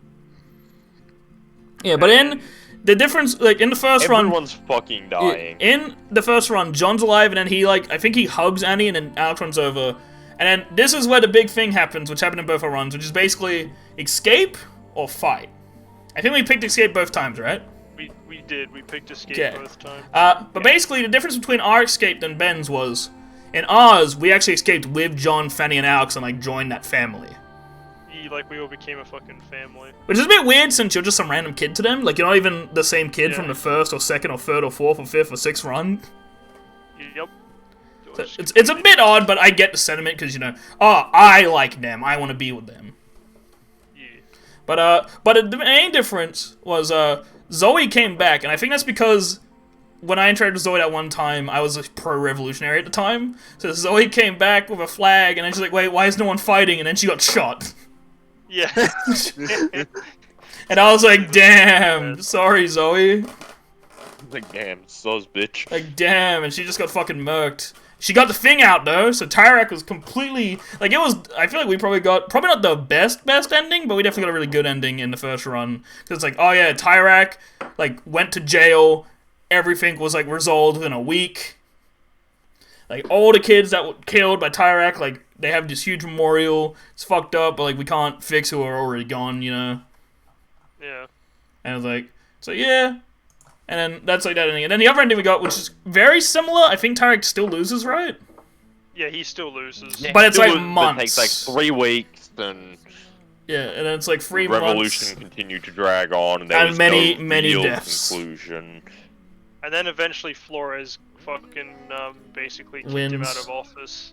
Alex died in that ending. Alex ran down, and instead of Zoe facing the firing squad, because Zoe was dead in this run, so I'm assuming she would have showed up too, and maybe she would have saved Alex. Or it would have just been her dying again. Yeah, her and Alex both dying. But Alex is like this 13-year-old fucking tiny boy. He's standing in front of a cop, and the cop's like, stand down! And he's like he freezes up, and he just gets fucking gunned, like just BAM! And then Fanny watches it too. Fanny's on the clip. She goes, "Oh my god!" And she's like covering her mouth. She just watched her son get shot in the head. Yep. Meanwhile, John's bleeding out behind. Yeah. Everyone but the other plotline of like Jared, Stan, and Mitch, and Soja had the worst possible time. Like they all got fucked. Zoe dead, John dead, Alex dead, Fanny wishing she was dead. Us getting the fuck out of there. Oh yeah, we just fucking booked it. We're like, yeah, nah, fuck this. I'm leaving, bitch. And then have fun with your fucking riots. I'm gonna be in the neighborhood country. Yeah, the game is, I like it. I like it a lot. I like it. The only issue I do have is after like a second run, you kind of already seen every interaction. Like, I didn't beat the second run very well. I think I got up to like the 4th one, and there's only 2 other interactions I haven't seen at that point. I feel like there needed to be more interactions, but like, I feel like people were focusing too much on how different it could have been instead of the actual plot. Yeah. So like everyone was like, everyone wanted to have a completely different plot line to each other. is I feel like what people were thinking it was gonna be. It's like, oh no, I just wanted a hitchhiking game. It's like, okay, but like as fun as the novel idea that is, in the end you could have been like, that was neat, but you wouldn't have really left with much knowledge or anything gained. Besides like maybe a fun story to tell of this one weird game you played where you walked through a desert for a bit. Yeah. I think the main problem is it's an indie game. Yes. This is like, I think this is the first or second, it's one of the very first games that this company has produced, and it's still so good. It's very polished. There is so much more that this company will go on to do, I'm sure of it. And in terms of like a visual novel walking sim hybrid, they do a great job of it. Yes. I'm very glad that I just, out of nowhere, decided to get it. Yes. I was looking at it, but I was probably gonna end up waiting for like a month or so because I just seen it like fucking going. To be fair, Alex, I was like, oh, whenever one of us has this weird, because this happened with Danganronpa with us, pretty much, where I think I put Danganronpa on my wish list, and you already had it, and you're like, oh hey, you want me just to buy that and we both play it? And I was like, sure, why not? Yeah. You put it on your wish list, and I saw it. And I was like, oh, Dylan has on his wish list, has like a look at this. The weirdest thing about it was, I'm assuming you probably thought that it was like there for a while. I literally put it on, and then like 10 minutes later, like, hey, you want to play Danganronpa? And I was like, what? I was like, okay, sure. And then the 4 long wait for me to catch up so I can finally talk to you about it. Yeah. And then the wait for me to play it, we still gotta get banned although I would like to do it on stream with you guys, because I think that. I'm down to do it. I love Danganronpa. Yeah, the hardest part of Danganronpa is you can't replay it unless someone else is playing it for the first time. So true. Because you need to see the new reactions. Yeah, it hurts. I like Danganronpa. The issue is it's so hard to talk about because it's such a spoiler-heavy game. Yeah. Because I remember, like, Chris, because I would be talking about it with, like, Malloy or other people who beat it, or know about it, like, watch the anime, and then Chris would, like, be like, what are you guys talking about? I'm like, okay, guys, we gotta stop talking because Chris is really interested. I don't want to say, because we're talking about, like, a death or a murder or who the killer is. Yeah. And it's like, you don't want to be, I remember, because fucking, I think we all had our PlayStation accounts. I made my background Danganronpa, like, deaf. Yep. Because I feel it was a V3. Yeah, it was V3 because no one at that point but me played V3, and everyone wanted to play it. So I set my phone background to someone who dies, like they're deaf, as the phone background because people used to you would always steal your phone, be like, haha, I got your phone, idiot. Yeah. I'm gonna go through your photo album and look at your embarrassing pictures of your mom or something, like you and your mom, and make fun of you for it or some dumb shit. Yeah. So I just set it as that, because then I'm like, no, that's cheating! And I'm like, no, if you want to touch my phone, if you want to see spoilers, idiot. No, it worked. People never touch my shit. Yep. Because I'll, like, grip Danganronpa's been on my wish list for a while. The issue is just that, to stream it ages ago, Dylan. Because we were gonna do Phoenix Wright first, and then we just never did. I still haven't beat it. The issue with Phoenix Wright is I feel like I had the same issue with Phoenix Wright that you're having with Danganronpa, right? Because I beat the first game of Phoenix Wright. I keep going, like, I put on my Switch. I still have it installed. And I go, like, I'll play that, like, tomorrow. Or I'll get it tomorrow. Yeah. And then I just don't. I love Phoenix Wright. To me, I've watched all the anime. So I've watched both seasons of the anime, which adapts the first game and a half, I think. Or maybe it's just the first game. But it adapts a massive chunk of the first game at the least. So playing the first game, it's like, well, I already know who the murderer is. I went through and that takes out the fun. Yeah. I went through the first game myself when I was like really sick. And but the issue is that I haven't played it in so long that I know like who does that, but I don't remember like, you know, the side background-ish kind of plot. So I'm kind of scared to boot up the second game in case they talk about like this background thing and it just happens to be the big thing for this game. Because there are games that do that, like No More Heroes does it all the time. Like, I just reviewed No More Heroes 3 then. There's a lot of shit in No More Heroes 3 that is Travis Strikes Again, which is a spin-off game that even the game acknowledges a lot of players probably haven't played, but so much of the plot revolves around Travis Strikes Again. For instance, one of the main characters, a bad girl, she dies in the first game, not in the second game, she's in the third game, and apparently she's the main plot piece for Travis Strikes Again. Yeah. But she's just like a generic enemy. Well, she's a random boss from the first game. So when she showed up again, I was just confused. I was like, okay, who are you?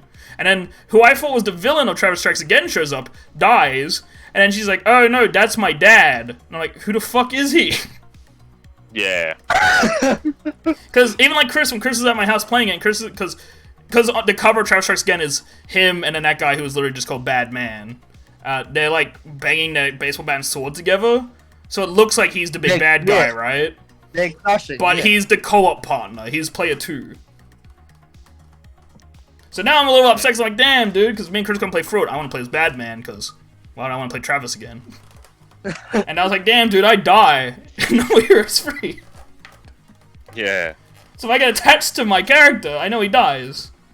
So that sucks. But yeah, but that's like what I'm scared of is that like there's gonna be like a background thing and then I get into it and I'm like, damn it, that's the whole plot of this. What the fuck was it? Yeah, Phoenix Wright, very, very good. I love Phoenix Wright. Edgeworth's the best. Yeah. Edgeworth is the best. Best boy. At some point this week, I might message you guys about arranging a time to start the first Danganronpa game. No, I love that game. The problem with Danganronpa though is like Danganronpa 1 and 2 are pretty affordable. Then V3 shoots up to $80. I have V3, so I can, you haven't beat V3 either. I haven't played V3 at all yet. You got to like the second last case of 2, right? Yeah, and then just ended up getting. So you don't know the ending of 2, but you know like every murder in 2. Yeah, you've told me like pretty much everything. Yeah. Well, I asked you like, do you care at this point since you basically were at the end anyway? I'm very unlikely to go back and finish it. Well, I remember it was like 3 or maybe it was like 5 months later.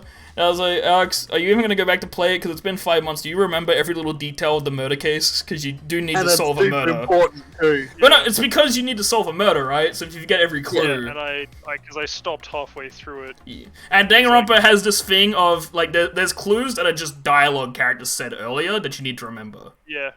Yep. So it'll be like, what did this character say at fucking 4 hours ago? Yeah. That's one thing about Danganronpa. They're pretty fucking long. It gets longer as the games go on. Obviously, I think V3 is like 80 hours. Jesus Christ. Well, if Alex already has it, we can possibly do a library share so that only one of us needs to pay the $80 for it. That's what I mean. Like, I haven't played V3 either, so at this point, like, I have all the Danganronpa. I literally could just sit in the back and be like, hey, if we are really stuck and we don't want to redo a big chapter of it, I'll just tell you the answer. But I'll leave it till it's literally like, you know, like, okay, I tap out kind of thing. Yeah, till it's Alex and I've been thinking, like, we've been here for 3 hours and we because even if I, like, forget a thing, I'll just have the guide up so that I can be like, okay, to save time and not have to redo shit. Like, there's a tap-out option. I'll be like, okay, this is the answer. I won't elaborate why it's the answer, because they'll probably explain it when you do it. Yeah. Yeah, I'd be down to make that a semi-regular thing. Us three and maybe Chris if he's available. Oh yeah. I love Dangan. Dangan's epic. It's a lot of reading. I was about to say, can we agree now not to do, like, full-on each of us read, like, one fucking character, because that's gonna be so long. The first, like, it was bad enough when it was just me and Dylan playing the first game. It took so far. It's because we also did the thing where it's like, oh, you gotta do wacky voices. Yeah. So it's like, we weren't even streaming it, we were just playing it and having fun. I feel like if you're gonna read it, you gotta do, like, you know, to just be like, hey, I'm Kameda, blah, blah, blah, right? Yeah. Like, just read it normally if you go to. If we just read it normally. Yeah. Yeah. When you are in the cases, which is the very important part, they do talk, so. That's the best part. But most of the time is reading dialogue. And, like, I already played it, so I'll probably just zone out during those. Because I know, like, almost everything. I basically played for all the games twice, because I played for all of my other group of friends. Well, almost. We didn't beat V3. But I've talked about V3 so many times. I think Chris, didn't we do a whole podcast when you beat V3, literally just talking about V3? I believe so, yeah. And it was like a 6-hour podcast because there's so much bullshit in V3. Yep. V3 is great. It is. It's honestly, my sun kiss! Sorry about that. Oh, no. Yeah, No More Heroes. Not No More Heroes. Danganronpa, very cool. Very cool. They should have a Travis Strikes Back DLC for it. There's also the possibility of a new Danganronpa game. Yeah.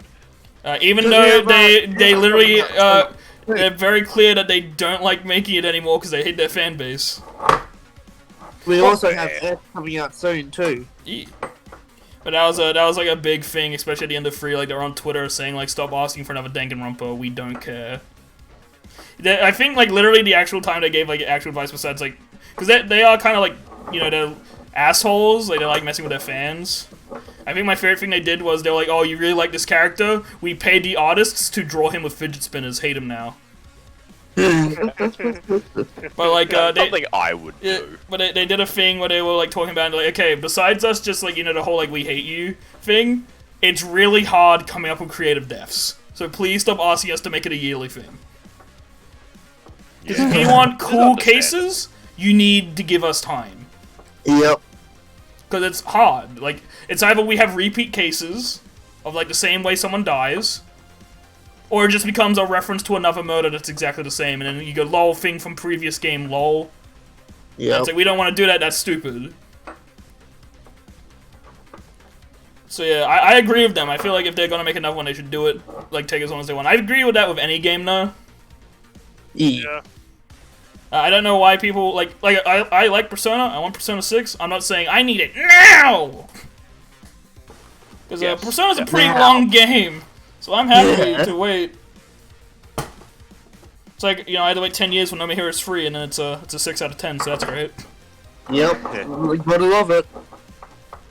Alright, I'm gonna head off, guys, because I have to be up early tomorrow. Oh shit, it's 10. I will see y'all around. See ya. I'll be heading off pretty shortly. I'm just in the middle of killing some fucking undersea space worms in No Man's Sky. Some funny bugs. Yeah. Dude, they're hella spooky. They scream at you, and they have a tractor beam, and they drop a hypnotic eye when you kill them. Sorry, I just hit my mini pickaxe into my styrofoam box. Yo. Very cool. Thank you. I had the Road 69, fucking Road 96. I actually did that not as a joke, by the way. I had the soundtrack up, and I was playing the theme of Zoe. That song's really good. I just added it to the stream playlist. Let me put on let me scroll down. Let me put on Jacko's theme. I like Jacko's theme. Yeah, Jacko. I love Jacko's theme. I guess we can like talk about how JoJo Part 8 fucking ended. Yeah. And that was literally a shock. Apparently Yandere Simulator is almost done too. Yes. Yeah, no, I saw people fucking wishlisting it or some shit now. No, that was a thing of my favorite meme was it was just like the Megamind thing of I did it, he did it. Yes, I saw that too. Yeah, it's like, wait, he fucking did it? Yeah, no, because like, okay, so the last, it's so crazy. Because where has all the lore gone? Where has all the fucking Kickstarter he's promised? It hasn't happened yet. No, I feel like he literally didn't do any effort. He was like, "Okay, people who wants me to finish it there, it's done. I did it in like a day. Fuck you." Yeah, no, like it's not. I don't believe him for a second. It's neither. Be his full game, right? Yeah, I don't believe like, for a second either. But like, it's gonna be something. It's gonna be fucking something. I'm gonna wait like a week or two and see if people say like, "Hey, it's actually pretty good," because I feel like it's gonna be like the exact same game as before. It took him 6 years. Yeah, I mean, yeah, implement all the base stuff, but it took him 6 years to do one rival, right? I remember the first time I saw people really, like, I know it's been going on for a while, but the first time I took notice of the people being upset is when he completely, like, just destroyed the game and then redid it again because he liked Persona, so he just wanted to make it Persona. Yeah, pretty much. So he like, got rid of everything. He was like, I want to make a Persona game now. And they're like, that's stupid. You were making, like, a Hitman game. Don't change it. No, I like Persona. Uh-huh. I'm changing my whole game design to copy another game. Which, I love Persona 2, but that's stupid. That's very stupid, yes. Like, you're making a Hitman game. Like, it's Hitman. You choke people out, you hide bodies. It's Hitman. Yeah, no, it's like... Just stick with what you're doing, man. I can't wait for the middle of September, which is when he said he would release it. Because there's so much stuff he's promised. Watch it be, like, the messiah of gaming. Think over the last 7 years and how much shit he has dribbled and promised. And how many other indie games he shut down. Yes, and all the crowdfunding and all the misturn and his awful VTuber model he paid for with the donation money. Yes, and the Switch and the creepy ass sex doll and everything that he used with the Patreon money, the money that was supposed to go for the game. Every creepy thing he bought, he used with people's donation money. The fucking asshole. Because I get it, right? Because it's like if you're having a rough time, you really need food. I get it, but don't fucking flex about it. Yeah, no. Because people are gonna get pissed even if you spend it to buy fuel for your car, right? Because you're literally stuck in the middle of nowhere. They're gonna get pissed because it's like that's my money for you to make the fucking game. Yeah. That's why I didn't give him any money. I'm super excited for the middle of September. I want it to be shit just because I want the saga to never end. I need to see this. I need to see what's happening. I'm not gonna get it. Because like there's people getting on it now because like, oh my god, it's done, but I don't trust them. I don't trust it for a goddamn second. It's a little shocking that just a little shocking that both Yandere Simulator and JoJo finish. I know. Well, JoJo's not done. He said there's a part 9. Maybe Araki is Yandere dev. Yeah. I can see it. More like Araki copied Yandere dev. I mean, Yandere Sim has existed before JoJo, as we all know. Yes. The similarities are there. the Easter eggs. Anime. Just like how Persona copied the DS Toy Story game of 2003. Yeah. Which itself copied the movie Toy Story. Uh-huh. Imagine that's that fucking shameless. Can you believe they copied a movie for a video game? The fucking scumbag. Goddamn. Assholes. Come up with your own ideas and characters, game designers. The Toy Story video game didn't copy the movie. It copied the TV show that revolves around Buzz Lightyear when he's in fucking Star Command. Dude, I love that show so much. Wasn't there only like 3 episodes though? Because I know the exact show you're talking about, but there wasn't a lot of episodes. Very short. It was like, I don't even know, maybe it was a movie, like a spin-off movie, I don't even remember. I remember it came on the disc with like Toy Story 2 or something. I'm gonna look it up. Maybe it was free. We'll find out for us. Because it was like a bonus thing, at least one of the episodes was. But yeah, JoJo Part 8 ends and it has the worst JoJo villain in it, and I don't care if people fight me. He's the worst JoJo villain. Give me like a year maybe, and I'll be like, yeah, he's neat. But I know, man. People are comparing him to Diavol and Poochie. That's his stand is cool, but yeah, Wonder of You is a good stand. It's a good stand, but it's so powerful that it's actually kind of ruins the fact that he's the final boss. Yep. Holy shit. Okay, so there's a movie which is Buzz Lightyear of Star Command Begins, but then there's a TV show just called Buzz Lightyear of Star Command. It has 4 seasons. I must have just seen the movie. It has 65 fucking episodes. Christ. Yeah, dude. Shit. Buzz Lightyear is getting that bank, dude. He needs that money. It came out from 2000 to 2001. They literally did 65 episodes in under a year. And guess when you had that Disney money? That's probably releasing them, not making them. Let's be real. Yeah, they probably spent.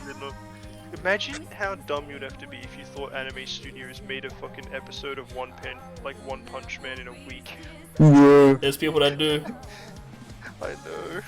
Like Family Guy, sure. There's not too much going on there. Fucking just cut and paste the same jokes in a different format, right? Cut and paste the same scenes. Yeah. Edit it out of order like Cool Cat. Dude, why is there so many fucking episodes? I want to watch them all. Cause there's so much Buzz Lightyear lore, dude. Dude. Oh, that just fucking reminded me. Do you guys know that Pokemon has its own like Netflix subscription thing now? What? What? There's on the Switch, you can just get a thing called Pokemon Channel. I said subscription, it has no subscription, it just has, well, it doesn't have all of it yet, but it's a bunch of Pokemon movies and anime, like, seasons, just for free for you to watch on your Switch. What in the goddamn? It doesn't have all the seasons yet, it has season 1, and then it skips, like, to like, Hoenn, without actually going through all of Kanto. And then there's all of the Sun and Moon, like, 4 seasons, which I'm pretty hyped about, because I actually haven't seen the last season fully yet. There's no X and Y, which is weird, because I heard people really like the X and Y anime. Yeah. No X and Y yet. There's all the Pearl and Diamond ones, which is like 8 seasons. Nice. So yeah, and then there's only one movie at the moment, but it's being updated regularly, but it's free, and that's what confuses me. Yeah, because it's fucking Game Freak and Nintendo. Unless it's the online subscription, because I do have that. Like, you know how, like, you know the Nintendo Online Pass, right? Like, Xbox Game Pass? Unless that gives me access to watch it. But even then, that's fine, because Nintendo Online is only $30 for a year. It sucks. Like, it's shit. It doesn't run well, but it's $30. Xbox out here with their $80 one. Same with PlayStation. I mean, to be fair, I'm going to be playing more multiplayer games on them anyway. Yep. But, you know, if I had to pick one just for budget reasons, it would be the Nintendo Online, because it's $30 fucking dollars. Xbox Game Pass, $1. Game Pass is at least cool, because you get a bunch of games you can play for free while you have it. Yeah. PlayStation out here just giving you $70, like, making you pay $70 for nothing.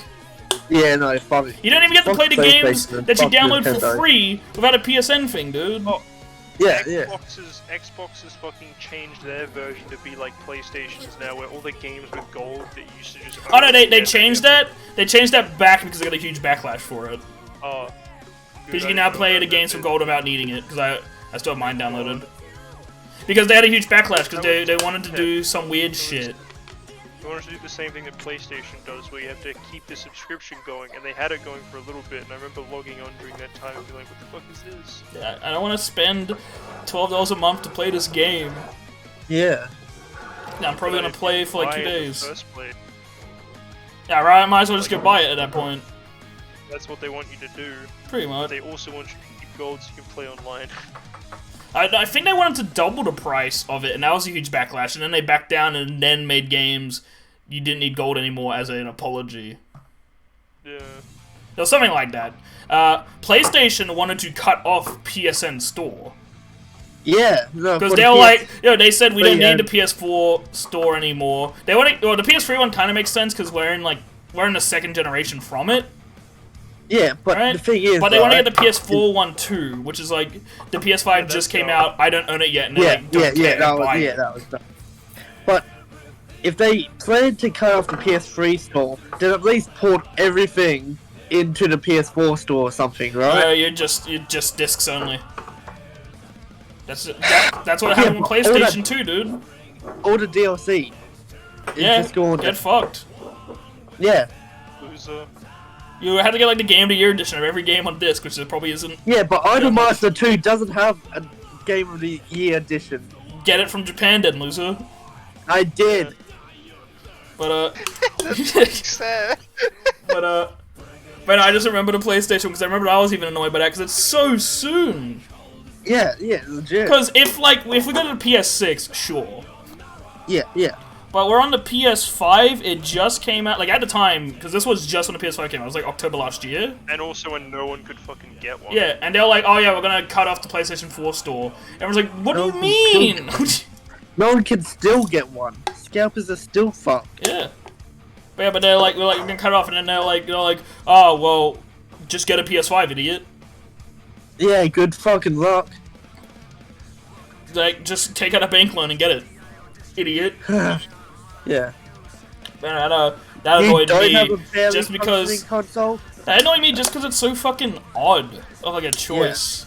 Yeah. Like even Xbox still has like the 360 store up. Yeah. Like goddamn. Well, I guess It can't be costing you that much to run a fucking online store. Mm. It literally cannot. Sucks. Yeah, no, I would love to be able, because here's the thing about backwards compatibility. It's clearly possible because PlayStation especially has been doing it. The PS3 had a thing, it could play PS2 discs.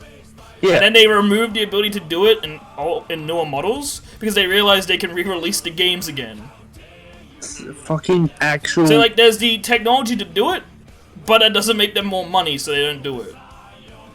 Actual racial. That's business. Actual racial slurs. Just because he can't say them because it's offensive, so he just says they're racial slurs. Racial slurs. Yeah, dude.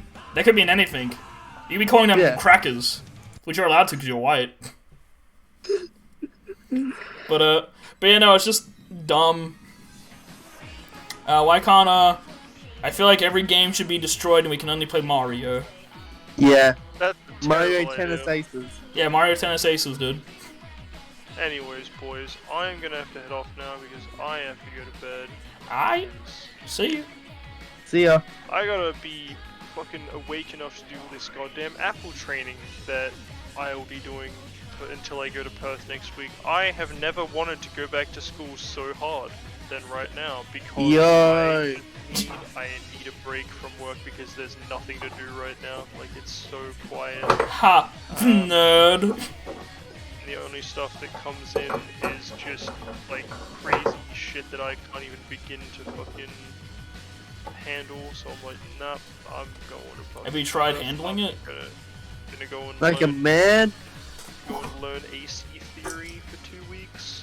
I'm gonna eat a bunch of fucking... So you're going up to, you're going up to the city? Yeah. Oh yeah, I think we talked about this when we were playing the thing with Ben, where Ben's coming down here and you're going up to the city.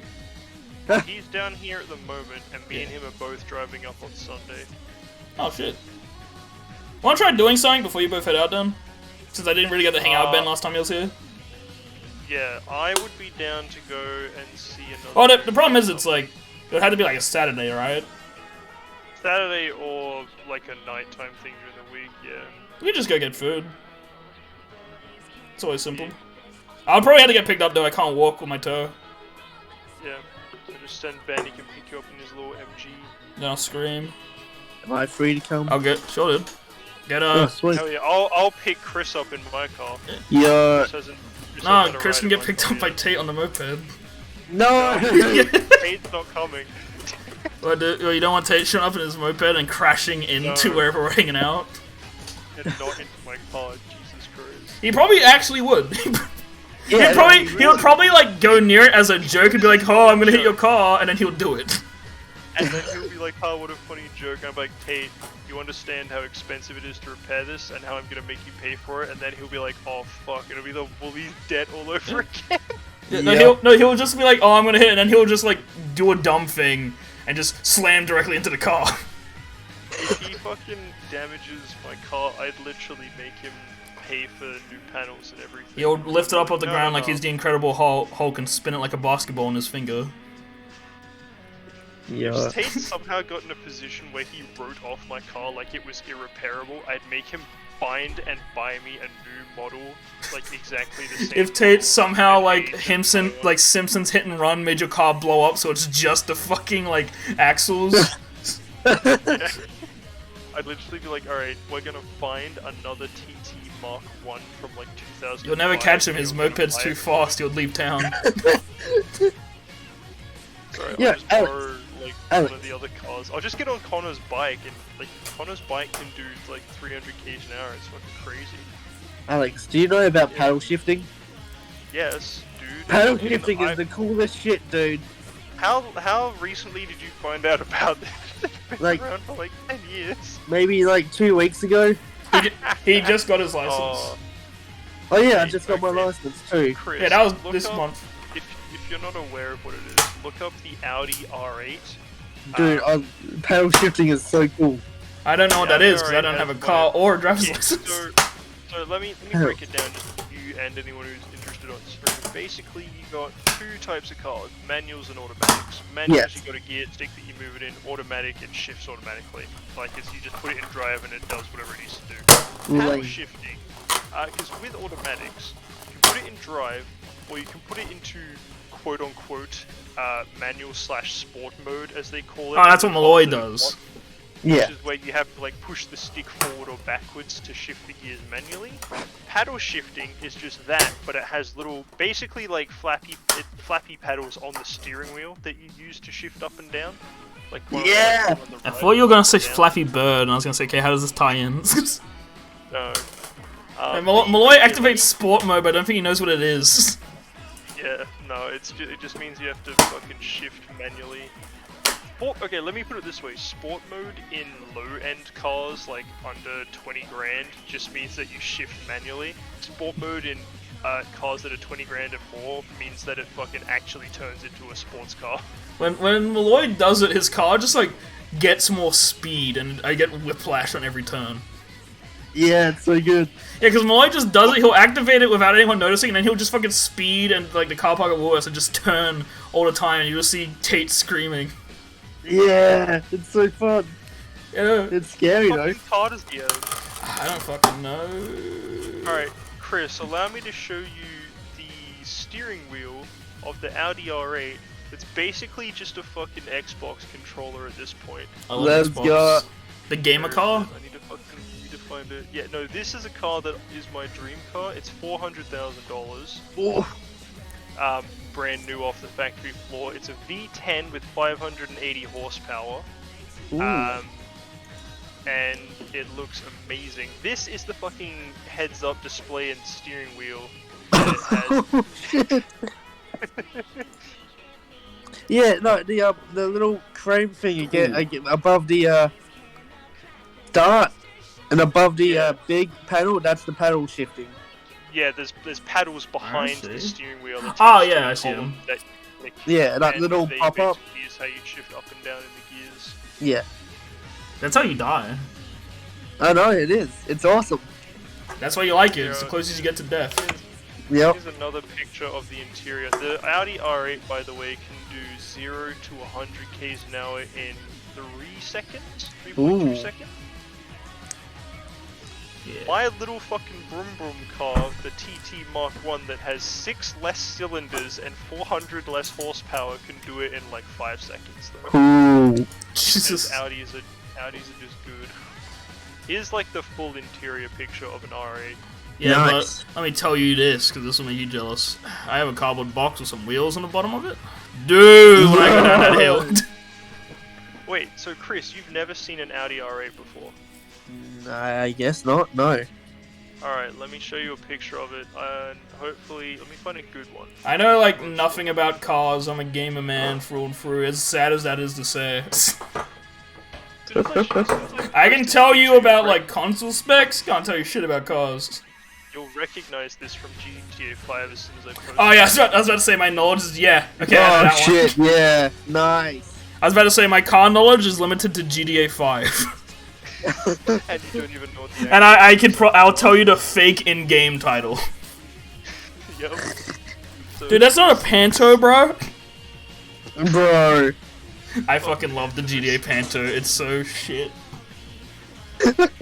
It drifts like a motherfucker. It's so top heavy. Like, that's the standard 2020 year R8, which is the Mark IIs, I think, or like the second gen R8s. The first gen R8s, you can get a V10 R8 from 2008, I think. It's manual shifting instead of automatic, and I'm like, damn. Here is a fucking sports package. This is the track car. Shit. That almost doesn't look real.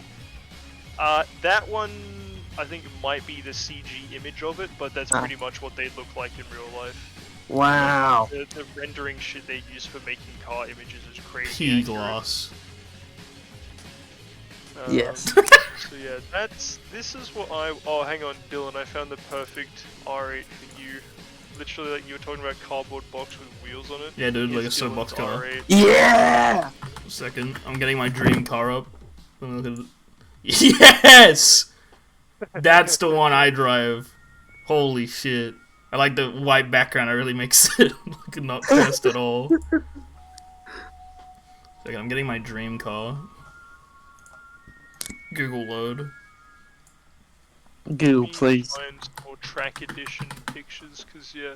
Oh, here you go. If you want to see that fucking image that doesn't look real in an actual real setting. Yeah.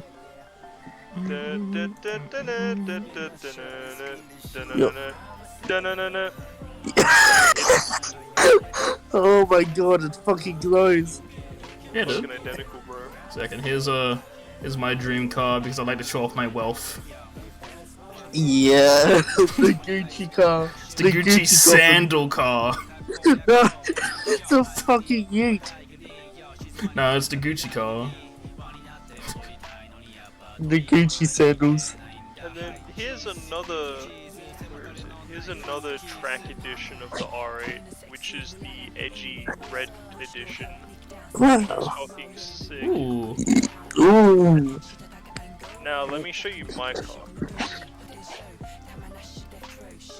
I don't think you've seen my car yet. I don't think either. Maybe like one time in public, maybe. Yeah, maybe like one time. So there it is. That's what it looks like. Yeah, the pink one. Here's a picture of Micah. Mine is the Audi TT. It's basically the smaller cousin of the R8. Ooh. That's pretty much identical to what my car looks like. I found my actual car because this is something I would generally ride. Drive. Oh shit! I was in the wrong fucking. Ride is correct. Yeah, no. Drive entails that it has an engine. Basically, post your car so that it may go to sleep. Okay, so I accidentally like downloaded it on the wrong search browser, so I had to like back out. Damn it! It's one of those fucking ones where it's like a download link. It's a dude on a box being dragged by a chicken.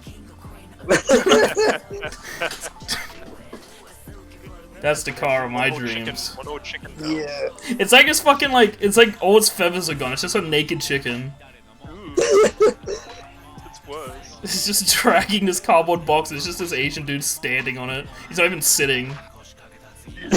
That's funny. Well, yeah. I'm gonna head off, boys. No. Next time. I'm just gonna quickly post this pimp ass fucking like rims, dude. Oh. So never mind. It's just Patrick. I'm gonna open it. No, dude, you're gonna unlock. It's like the Sadako video. If you see it, you die. Oh, what the fuck is that? It's sick, dude. Horrifying. To be clear, this is not supposed to be the chicken box image. This is definitely the SpongeBob. No, that's the chicken box. What do you mean? Fuck Patrick Star ring. Jesus Christ. Really good. You should get that for your car. It's fucking horrid. Here, let me just do this so that everyone else can see it. Fair enough. Now I'm just looking at pictures of dudes that have beehives growing in their arms. Yeah. Ooh, alright. That's so good. Bye-bye.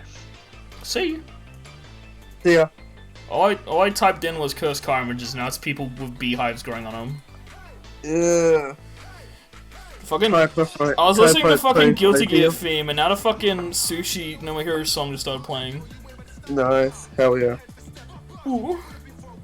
E? Did you just shit? No. I just heard a fucking fat fart.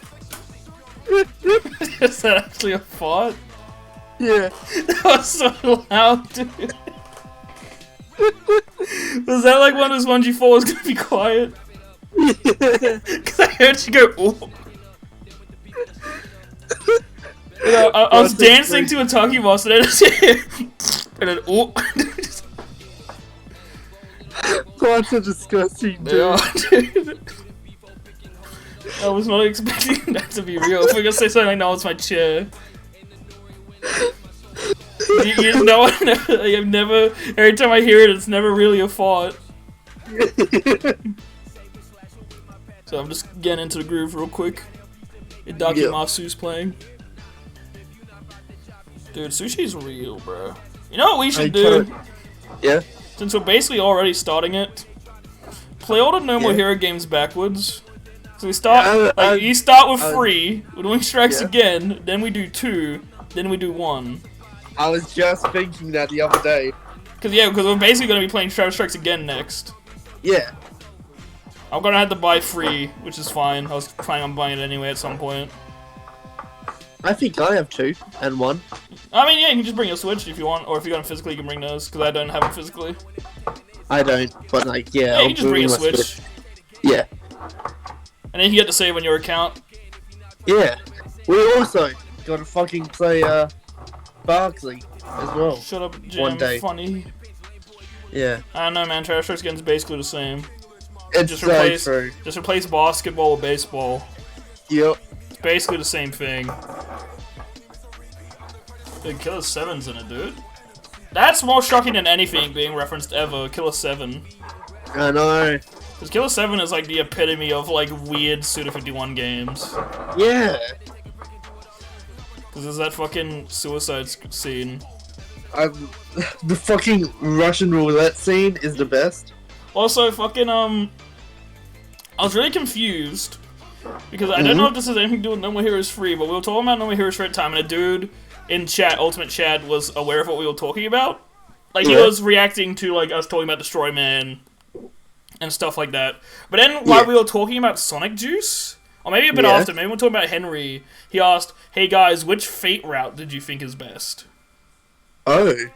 I don't know if that is at all related to No More Heroes, or if he's talking about Fate, like the game. I don't know what that means. Maybe there are multiple routes, and we just both did the same one. I don't know. That sounds cryptic as fuck. Yeah, what Fate route did you do? I don't understand what that means. I was gonna bring it up, but like, because Ben and Alex are there, and they clearly wanted to, like, you know, talk about Road 96 before they went to bed. Yeah, I didn't bother questioning it. Ben did, yeah. It was like, oh yeah, and this is why we talked about it for 2 hours, yeah. Yeah. So I was like, yeah, I gotta quickly sum this up while we're at the end, so I didn't answer that dude's question. And then he left because it's probably like, oh, rude. Yeah. Yeah, we got places to be. Yeah. We got topics to talk about. We can't sit on one too long. I did tell Alex we were gonna do it at the end, but because like it was just like me and you in the chat, like might as well get it done. Yeah, I mean, we were pretty good. It was just the second half had a lot more to talk about. Yes. Yeah, but I just don't know what that means. What Fate route did you choose? Because we were just talking about No More Heroes. I didn't mention anything else. No. I don't know what that means. Spooky. Because, like, I don't know. I mean, maybe there is a reason why it is the true ending fucking tag. I doubt it. I doubt it too. Because I don't really feel it. I don't really sense what you would have ever been able to make a choice. Yeah. Is it because we just both talked to Shinobu and Bad Girl, maybe? Maybe. Is that the only difference? Like, maybe if you never talk to them, you get a bad ending? I fucking doubt it. I doubt it too, but... You know what? I'm gonna just Google it now. Do you really want to play through? No, I'm not gonna play it again. I'm just Googling No More Heroes 3 endings. No, type in a Fate route. So I'm just looking at how to get... Yeah, there's a how to get true ending. Type it in, like click on it. So I'm just looking at what the true ending entails, right? Yeah, it's just beat the main story, watch post-credit scene, you don't have to. And then they explain the thing. What? How do you not get this ending then? It just says beat the main story, that's how to get the true ending. Wow. Truly enlightening. Nintendo Switch read to learn how to get the true ending in the post-credit scene. Maybe just don't get to the post-credit scene. Maybe that's the only difference. No More Heroes free. Because I did endings. Yeah, now there's secret boss. Like, what? Ending secret boss. I think people just ask if there was a secret boss, never mind. Yeah, yeah. No More Heroes free. Multiple endings? Question mark? No More Heroes free ending has, in brackets, spoiler content. Okay, that means the ending. Referee free has amazing reference near the end of the game, which should Nintendo fans yada yada yada. The final battle No More Heroes is a full reference to an yeah. Here's a Switch exclusive. There are currently no word regarding a multi-platform release. Though given the history of the series, it wouldn't be surprising to see No More Heroes 3 on PC. PC. Maybe like a PlayStation. I don't know if PC. No, PC because Strikes Against is on PC. Oh, I didn't know that. I mean, every other game is on PlayStation or Nintendo. Yeah.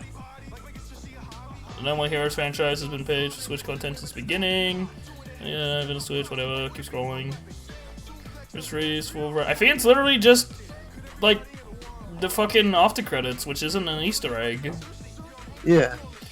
No More Heroes 1 and 2 finally coming to PC for the first time this week. Fate route sounds like some ARG bullshit. Well, he asked. Yeah, he asked what Fate route did you do? As if there's multiple. So I'll just type Fate route. Nothing came up when I typed in Fate. Fate route. Type Moon fandom. Fate, yeah. That's a completely different. Yeah, that's a completely different thing. Not mine. No More Heroes free tips, hints, and doppelganger. Maybe it's just a doppelganger. Like what doppelganger did you get? Maybe. Get to the end zone. Touchdown tips. I can't get enough. No More Heroes free. Yada yada yada.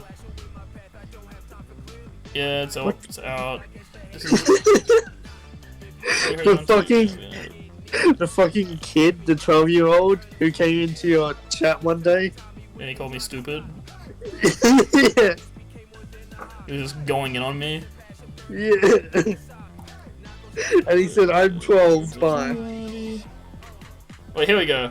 They said some secrets are so well hidden you straight up never find them without a little help. There's the 80 chip comes in. It makes a loud noise when you're about 30 or so in-game feet away from the secret. So that's just a thing you have to equip. That's just the collectibles. Yeah, well, no, but there's this weird image here. The closer you get to the thing in question, the more intense the sound becomes. That's just a chip, yada yada. It's more fully early on. Always finding kittens, yada yada yada. Things. Lost in a broken world and alien invasion is enough to get me in full, in quotation marks, red text in the arms of an angel mode. What? Here's where to find the most hidden Easter egg, man.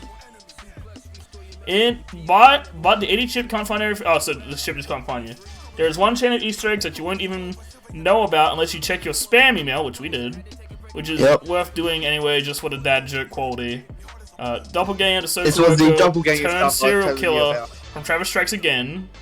So it's hiding on the map fairly early on. He emails you about taunting you about his sins. It's hiding pretty vague. The guy is only secret item on the map. The 80 chip doesn't detect him. Being real, finding his third location took me something like 4 hours. I don't want ever have to go through that again. So I took screenshots of old hiding spots so that you can find him. Here's Doppelganger's first hiding spot. Okay, what's the point of getting him? Let me just scroll to the bottom. Wow, he shows up a lot. There's like 8. Yeah. And then he called a battle. Yeah. Read up on Travis Strikes Again. It's just some info on Travis Strikes Again. Now my Heroes 3 is like Captain America meets Twin Peaks. Yeah. The Return. You don't need to know the backstory of Ant-Man. Okay, whatever. It's just like you don't need to know the background to enjoy it. Okay, with that. So if you ever play Travis Strikes Again, or you're just what? So what? Okay, I don't get it. Okay, finding all of them, you just find them. Okay, something about Mike. What I will tell you is throughout the game, Travis and his friends wish to talk about how much they love film director Takehishi Mikey, or Miike, or whatever the fuck his real. He's royalty in Japanese cinema, and director of some of the best game-to-film adaptations, including the Yakuza and Ace Attorney films. He even made a cameo in No More Heroes 2. Oh yeah, he was in No More Heroes 2. Huh. Yeah, I didn't know it was him because he never said his name. But I had a feeling it was him, but I was like, no, he wouldn't show up. But when Shinobu's at Bishop's grave, he shows up and he goes, Bishop was a good friend of mine. Oh, that guy. Yeah. And then he gives Shinobu the swords to go give to Travis. Yeah. So is that hinting he's gonna make a No More Heroes movie now? Maybe. That was a long time ago. That would be awesome. Yeah. No one's sure if No More Heroes 3 would ever happen, but it's proving life, yada yada yada. So if you want to know about the master filmmaker respected from Mortally Beautiful, is a nice place to start. Just recommending. Nothing. It's just a guide on how to find all the Easter eggs, which is basically just the doppelgangers. Yeah. Fate/Stay Night versus Travis Touchdown. Is that just someone's name? Yeah. Because Fate/Stay Night is a extension of the Fate franchise. Oh, so it's just a what if. Yeah. And I think he might have been talking about some other game, or I don't know. I don't think it was No More Heroes related at all. Nah. It seems to be like, oh, secret No More Heroes ending, but I guess it's just clickbait, because it's literally just the after credits scene. It's not a secret. Yeah. Like, unless the credits roll and you turn the game off, then yeah, you missed it. Yeah. But I don't know why you would usually go until you either are back in the house, where you can save, or you're back at the menu. Yeah. Or you're at the start of the game again. Uh-huh. Which No More Heroes 2 does. You go for the credits and then it's back to Helter Skelter. Yes. But, bruh. Thanks for that, going on that search for nothing. Yeah, so we'll play Travis Strikes Again. I don't know too much about the DLC. I think that story-wise, it's only Batman Strikes Again and the Emerald Knight Order, whatever. Yeah. Character-wise, we're missing out Shinobu and Bad Girl, but to be fair, would we play him? Besides, yeah, because like, do you want to be the bros or the sisters? Yeah. Right. Also, I can confirm there are. I haven't seen them. I just know there are. Yeah. Dual combo moves. Ooh, nice. Because when I was just looking into a little bit of it, because I was trying to see like how does the co-op work? Yeah, exactly? yeah. Like I literally just go, how's co-op work? Someone was saying like if you do both your like special charge move at the same time, you charge it together, and at least at the same time, you get a dual action. Nice. And basically all I got from that was No More Heroes like Terror Strikes Again is weird because it's. From what I understand, like I obviously I don't know because I haven't played it, so I'm trying to like explain it like how I kind of understood it. Yeah. Yep. But basically, what I heard, I watched like a 5-minute review of the guy explaining the co-op of it. Is the game can't decide if it wants to be single player or co-op because when you're not in the combat, it's a text like game. It's a visual novel reading game. Yeah. And apparently those sections are really long. Ooh. Well, I don't know if they're long. I just know that apparently they can go on for a bit. Yeah. And the problem is like, okay, I beat the game first time by myself, loved that section, hated the combat, because it's brain dead, literal hack and slash. Ah, yeah. But then he was like, played for it again with my girlfriend, did not like reading through the dialogue again, because she had no interest, so it was just wasting her time, loved the fighting. Yeah. Because you're playing with a friend doing combo shit, because the combat's clearly made for 2 people. Yes. But then, like, it's a text scroll, so it only works if it's 2 people who care enough about the No More Heroes stupid story. Yeah. Which I was like, that sounds fine for us. But like, I thought I mentioned that because apparently there's not a lot of actual spoken dialogue. Okay. But apparently No More Heroes Terror Strikes game was also made on a really tiny budget. Yeah. Which, fair enough. I mean, people really seem to like it. It's the one I see a lot of people talk about how they got introduced to the series. Even though, like, I know nothing about it, everyone's like the main crew is like, I don't fucking know what this is, but apparently, like, anyone that's made a video on No More Heroes is like, I started with Terror Strikes Again. It was pretty neat. Ooh. Yeah. But yeah, but that's like, all I know is that there's reading sections, and, combat. And there's a couple, I got told this, there's like 1 or 2 areas that don't really work with a co-op partner in gameplay. But it's dropped in and out co-op. Yeah. So I guess because apparently there's a parkour section, but in co-op is impossible, because if one person falls, it spawns both at the start, even if the other dude did the parkour already. Oh, no. So, like, you guys like, easy first time, second time, because the camera, it has to fight between you, and you can't jump on the same platform at the same time because they're tiny. Ooh. If one person fell off, and then the other player was really close to getting to the end, you both gotta start from the beginning. Ooh, So if we get to that point and we're having that problem, I'll drop out because I'm player 2, and I'll go do it until you get to a section where it's done, then I'll drop back in. Yeah. Fair enough. XP, so we have shared XP, but the problem is that, like, it's shared as in we don't both separately have the same amount of SP. We have 1 bar of XP we share, and we have to choose who to level up.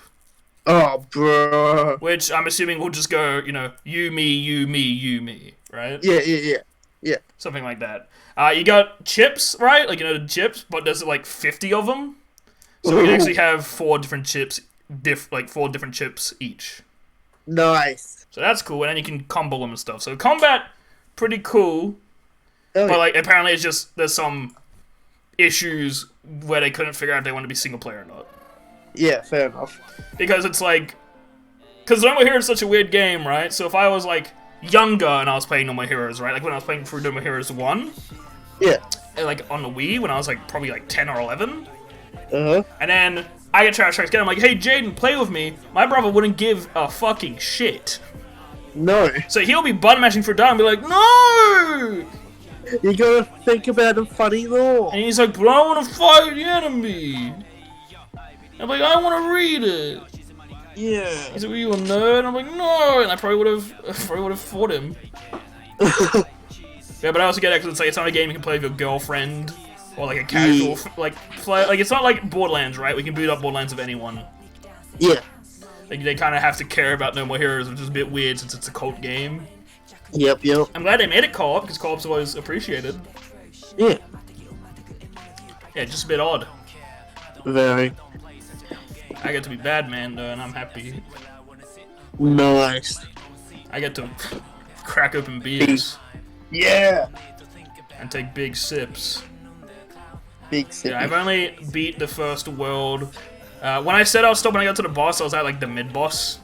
Yeah. Okay. That's when I realized it was co-op, because that's the first time I leveled up. Ah. And I was like, well, I'm already halfway through this area, I'll go kill the boss, and then I'll just delete the save, because I don't care, it's the first area. Like, what have I gained that I'm not scared to lose? Like, oh no, I bought the Shovel Knight t-shirt. I don't want to lose that. Like, I don't care.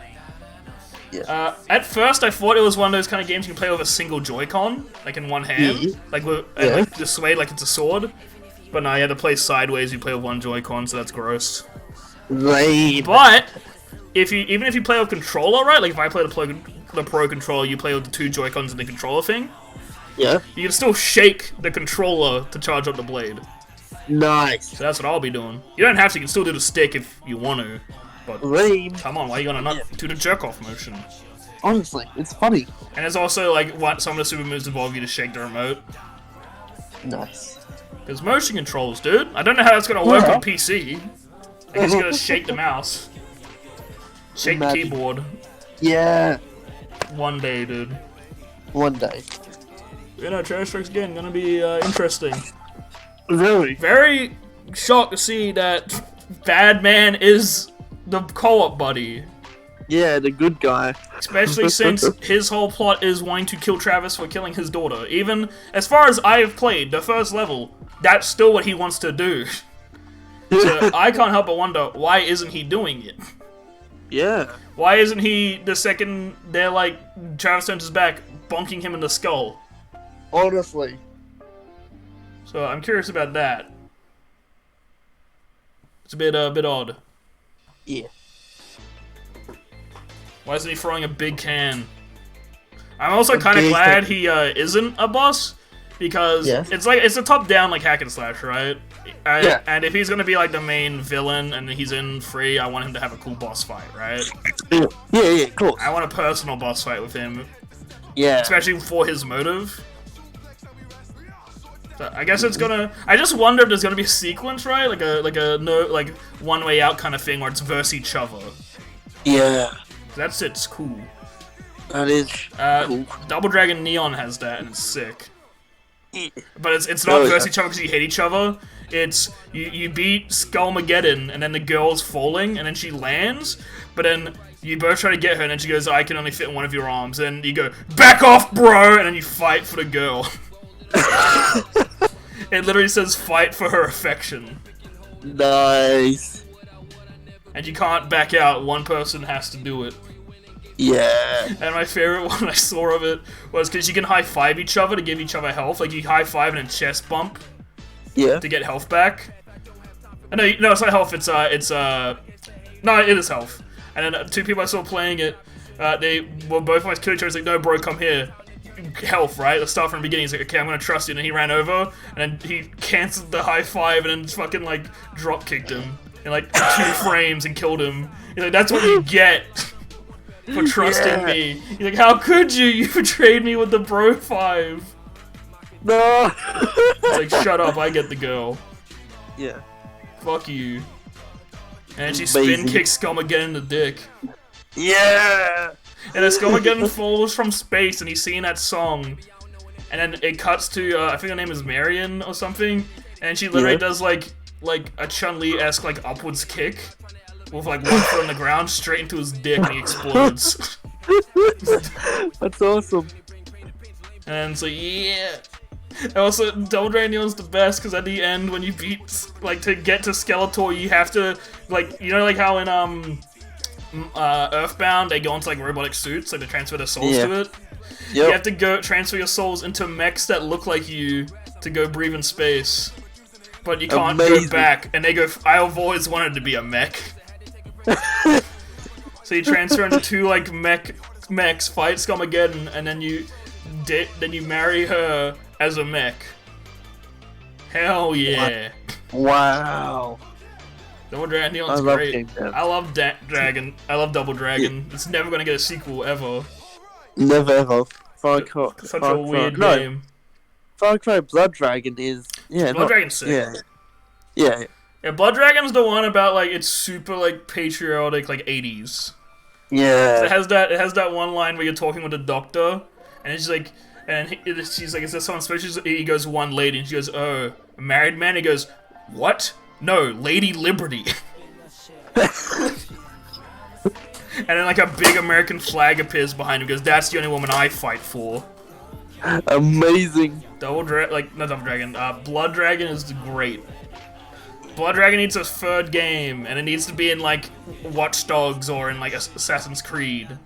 That's my favorite thing about Blood Dragons. It's in different games, the sequels. Yeah. You go from Far Cry to fucking Trials. Yeah.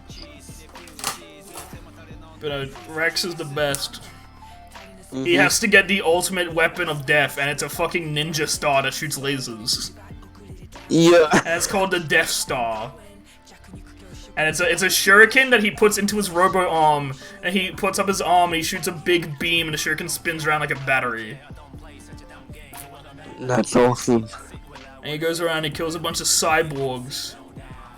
And he has a bunch of dumb reload animations. My favorite one is he throws a shotgun in the air and then flicks fucking slugs into it like they're coins. Yeah! Nice!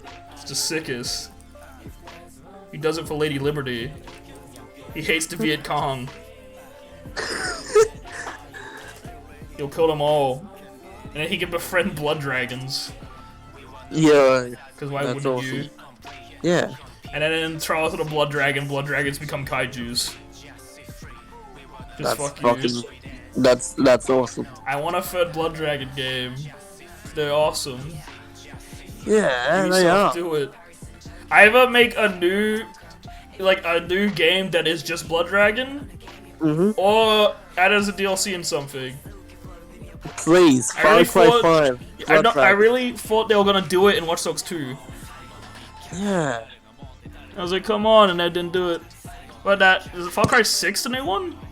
Yep. Yeah, where's the I mean, it's Far Cry games will be playable. I'm not gonna get it.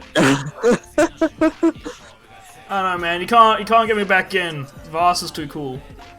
Yeah. And 4's not bad. Yeah, 4's fine. Pagan Min, was that his name?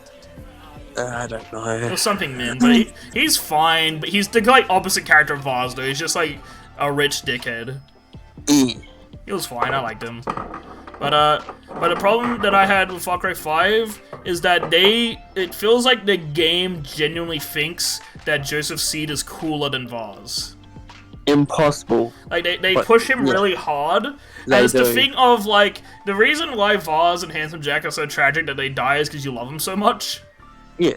Yeah. So, they purposely let Joseph Seed survive no matter what you do, no matter how many of the choices they give you, Joseph Seed always survives, because they expect you to love him. Which is...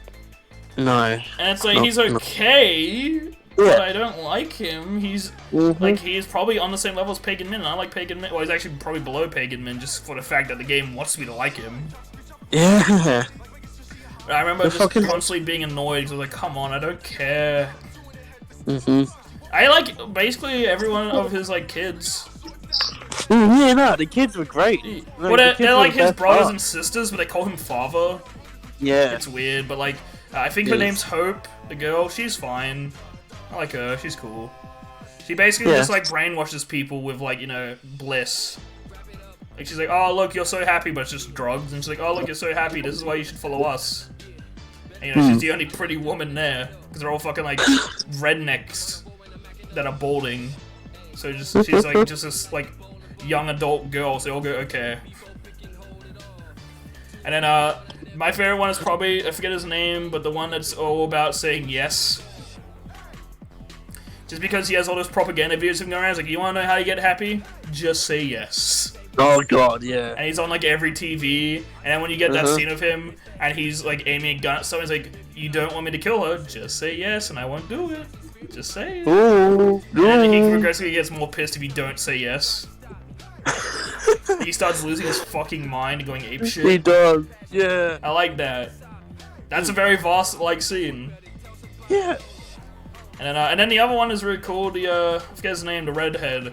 Just because he's the only one that actually like fucks with the player. Because he locks you in a bunch of dream sequences, pretty much. Where someone did like a whole hour dissecting just that. By the way, which is impressive that you could do that. But he locks you in a dream, he goes, okay, you're in a dream, and then basically all you do is you kill until you wake up. And he does it like 5 times. Each time, like, one new enemy or something changes. And you keep doing it, and you play for the same area multiple times with the same enemies, over and over again, to a point by the 5th time you can do it perfectly without ever getting a hit. Yeah. And you're trained to do it perfectly, which is the point, because the very last one, it's revealed that when you actually did it that time, you're running through your own base, killing your dudes. Because what he trained you to do was kill, like, the people you're killing were dummies in the first runs, but that's where the guards were stationed, in your actual base. So you ran through and gunned down every one of your friends, pretty much. Which is fucked. And then he, like, kidnaps you and forces you to watch war movies and shit. Yeah, shit. But he's the only one that like gets to play it because you totally fell for it because it's a complete gameplay thing. Absolutely, yeah. I like that. That's cool. Yeah, it is. I mean, it's really cool. I wasn't like a big I don't like war vet dudes a lot just because it's like I just kind of feel bad for him. Yeah. Like he's cool. I like him. My personal favorite's still the Yes guy just because he's this like weirdo. Like like all of them seem kind of psychotic and he seems normal until he just loses it if you don't say yes. He's like, just say it, dude! He also has those fan fictions written about him for some reason. Apparently, awesome. Girls really like him, they think he's hot. Just say yes. Yeah, dude. Maybe that's why I like him. He says yes. But yeah, apparently he's really popular, he has the most fan fiction written about him, I remember seeing that somewhere. Oh, I feel like my toe is puffing up, that's not good. Yeah. I can't tell though because the nail was cut, so maybe it just looks bigger because half of the nail was removed. Maybe. I don't know. But I guess I'm gonna end the stream here just because I want to kind of put my foot up. Like, I want to lie down so my foot can rest. Yeah, no, I think it's puffed up. Ooh. It's red. I've been sitting like normal, like how you normally sit on a chair, and I think that's the problem. Yeah. Oh no.